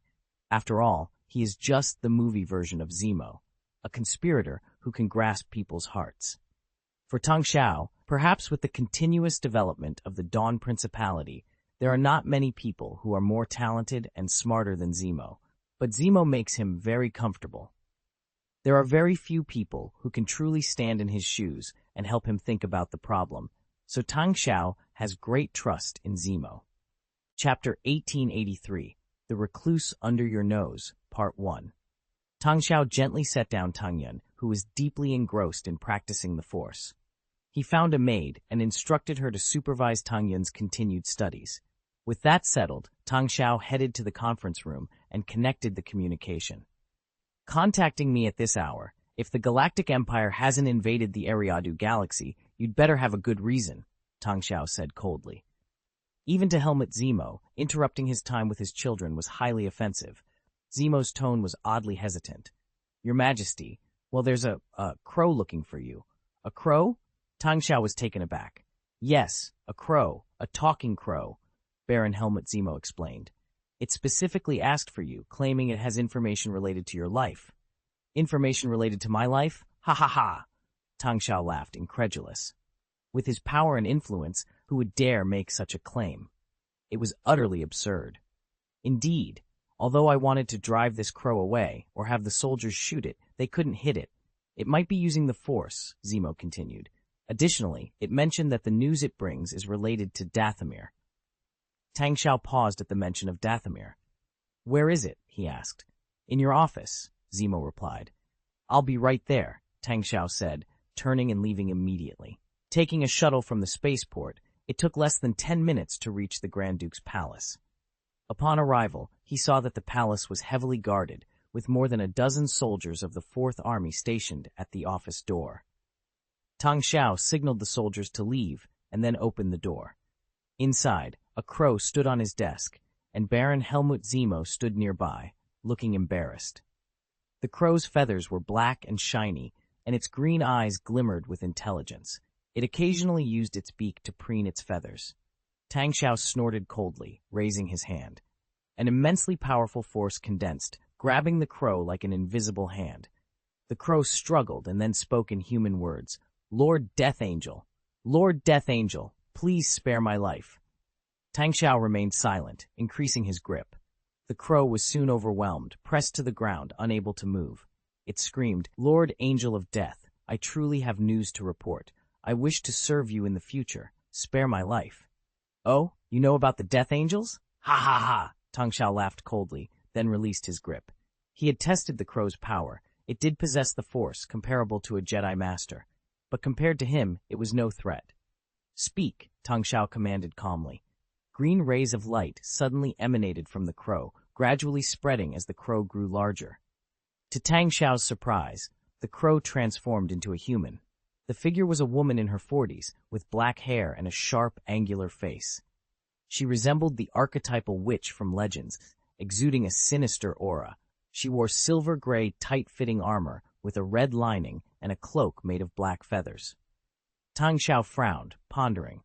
He searched his memory but couldn't recall any character like her in Star Wars. At least, he had never encountered such a figure before. After the witch completed her transformation, she quickly knelt on one knee without hesitation. "Lord Death Angel, please help me," she pleaded. Tang Xiao sneered. "I'm here to listen to your information. If you want help, go to the Jedi Order." "Lord Death Angel, I am willing to dedicate my loyalty to you. I will use my magical power to serve you. From now on, I will be your slave. But please save me," the witch continued, her head lowered in supplication. "Tell me your information first." "About Dathomir," Tang Xiao replied. "This is a rather long story. About 100 years ago." The witch suddenly felt a cold gaze upon her. When she looked up, she saw Tang Xiao's impatient eyes and quickly sped up her speech. "Sir, my name is Charol, and I was once a member of the Night Sisters. Over 100 years ago, I left the planet Dathomir because I couldn't stand the oppression of the Night Sisters. When I left, I took an artifact from them." Tang Xiao's interest was piqued. "Oh, an artifact?" "Yes, this ring, the Ring of Crows." Carol raised her right hand, revealing a bright black ring adorned with a crow spreading its wings as if about to take flight. "This ring can turn the user into a crow." Tang Xiao waited for a moment before asking, "Is that all?" Carol, a bit embarrassed, quickly added, yes. After turning into a crow, I can spread my wings and fly to places I couldn't usually reach. I can also communicate with birds. For us, the witches of Dathomir, this is very useful." Tang Xiao considered this and realized it made sense. When he entered the office earlier, he couldn't detect any human presence from the crow. Even using the Force, it still appeared to be just a crow. Additionally, transforming into a crow could allow one to fly around unnoticed or even assassinate someone by sneaking into their home. Thinking about it this way, the ring did seem like a magical weapon. "So, the Night Sisters are hunting you now?" Tang Xiao asked. "Yes, they have been chasing me for 100 years. I once hung out with a group of pirates, moving from place to place, and finally came to the planet Endor. Oh, now this place is called the Dawn Planet. Glory belongs to you, my master." Carol seemed adept at flattery, quickly shifting to address Tang Xiao as her master. "Get to the important point," Tang Xiao said. "A few days ago, through this ring, I felt an extremely terrifying aura on the planet Dathomir," Charol explained. "The ring resonated because she created it." "Who?" Tang Xiao inquired. "The founder of the Night Sisters, Queen of Shadows, Gethzarian," Carol revealed. End of this chapter. Chapter 1884, The Recluse Under Your Nose, Part 2. Gethzarian? It took Tang Xiao a few seconds to process the somewhat convoluted name. His eyes suddenly widened. "You mean Gethzarian? The one who founded the Sisters of the Night? The old witch? Why has she appeared now?" Seeing Tang Xiao almost losing his temper, Carol's face relaxed a little. This reaction indicated that the information she provided was indeed significant, which meant her safety should be guaranteed. Tang Xiao's expression darkened. The name Gethzarian brought back a flood of troubling information. The implications were dire. Gethzarian was almost like a living legend, a figure so powerful that even Palpatine, upon learning of her abilities, felt threatened. He had maintained a fleet to blockade Dathomir because of her. Gethzarian had two major achievements. The first was over 200 years ago, when dozens of Jedi Knights, led by a relatively young Master Yoda, clashed with the Sisters of the Night on Dathomir. The Jedi, including Yoda, were defeated, resulting in the deaths of 2 Masters and 12 Jedi Knights and apprentices. Although the details were not explicitly stated, it was clear that Gethzarian had not yet entered her deep sleep at that time. No one else on Dathomir could have defeated such a formidable group of Jedi. The second achievement was even more terrifying. When Luke Skywalker journeyed to Dathomir, Gethzarian killed him in a direct confrontation. By that time, it was 4 years after the Battle of Endor. Palpatine was dead, and the Galactic Empire was in disarray. Luke Skywalker was no longer the naive boy who didn't understand the Force. He had matured into a seasoned warrior, the Chosen One. Even Tang Xiao, in his current state, was wary of Luke and had been making preparations to avoid a deadly confrontation with him. Yet, Gethzarian had struck Luke down with ease. Facing such a presence, Tang Xiao felt his chances of winning were slim. He had hoped that Gethzarian was merely a legend in the current universe, or that her active time was still years away. This would have given him more time to prepare. But now, the witch in front of him was telling him that Gutsarian had already appeared. Her power, resonating with the Ring of Crows, meant she was on the move. With her strength and ambition, she might have been cautious of the Galactic Empire when it was unified. But now, in this fragmented and chaotic galaxy, she would undoubtedly seek to cause trouble. Tang Xiao rubbed his forehead. He felt an urge to tie up the witch in front of him, who had betrayed the Sisters of the Night, and send her to Dathomir to appease the immensely powerful old witch. He glanced at Carol, who looked at him expectantly. He shook his head and asked, "You mean you have been on Dawn Planet before? Why didn't I know?" Carol answered honestly, "It has been almost 30 to 40 years since I arrived at Endor, the Dawn Planet. I came here because of a spaceship crash while I was with a pirate group. Later, I settled here and worked with the remaining pirate group members to resell some of Endor's specialties in exchange for necessities." "Specialties?" Tang Xiao asked. "Yes, there are gems and some rare plants. The most important, Ewok fur and dried meat. If anyone needs it, we can also capture and sell live Ewoks," Carol replied. "You should know that the Ewoks are now part of the Principality of Dawn and are our comrades in arms, right?" Tang Xiao's tone was extremely cold. I know. Carol nodded quickly and explained, "Since you came to Dawn Planet, my lord, I have never touched the Ewok people again. In fact, not long after you arrived, I learned about this. There is a group of bounty hunters who are helping us get those special products, and their leader is called, well, Quinto." Tang Xiao frowned. Quinto was part of the same group of bounty hunters he had captured when he first came to Dawn Planet. Now, Quinto had joined Kunte's team and followed him on adventures throughout the galaxy. "Why didn't Quinto tell me about TU?" he asked. "He doesn't know I exist. I don't appear directly in front of them, but contact them through several men from the original pirate group. I usually transform into a crow to monitor Quinto and the others. When you started building the city here, I often turned into a crow to check on things," Charles said.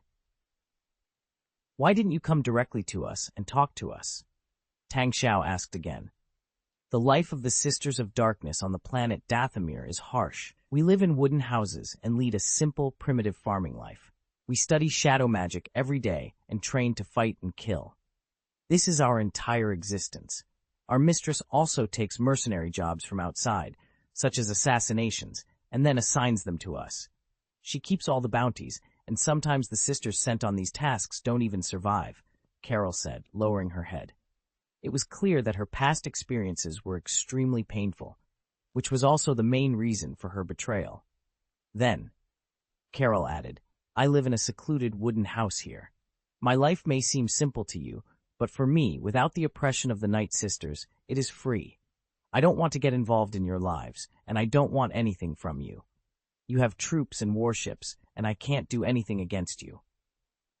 Tang Xiao nodded, realizing that when he landed on the planet Endor and renamed it the planet Dawn, he was not unknown to outsiders.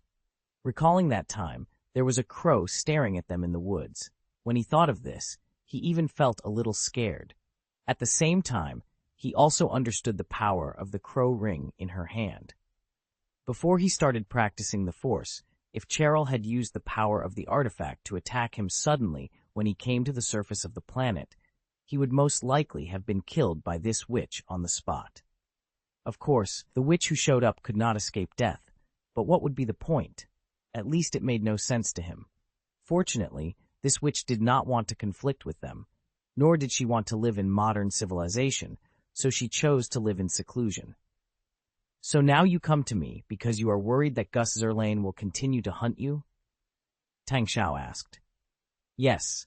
I betrayed the Night Sisters and took away their artifacts. There is no way Gutsarian would let me continue to live," Cheryl said.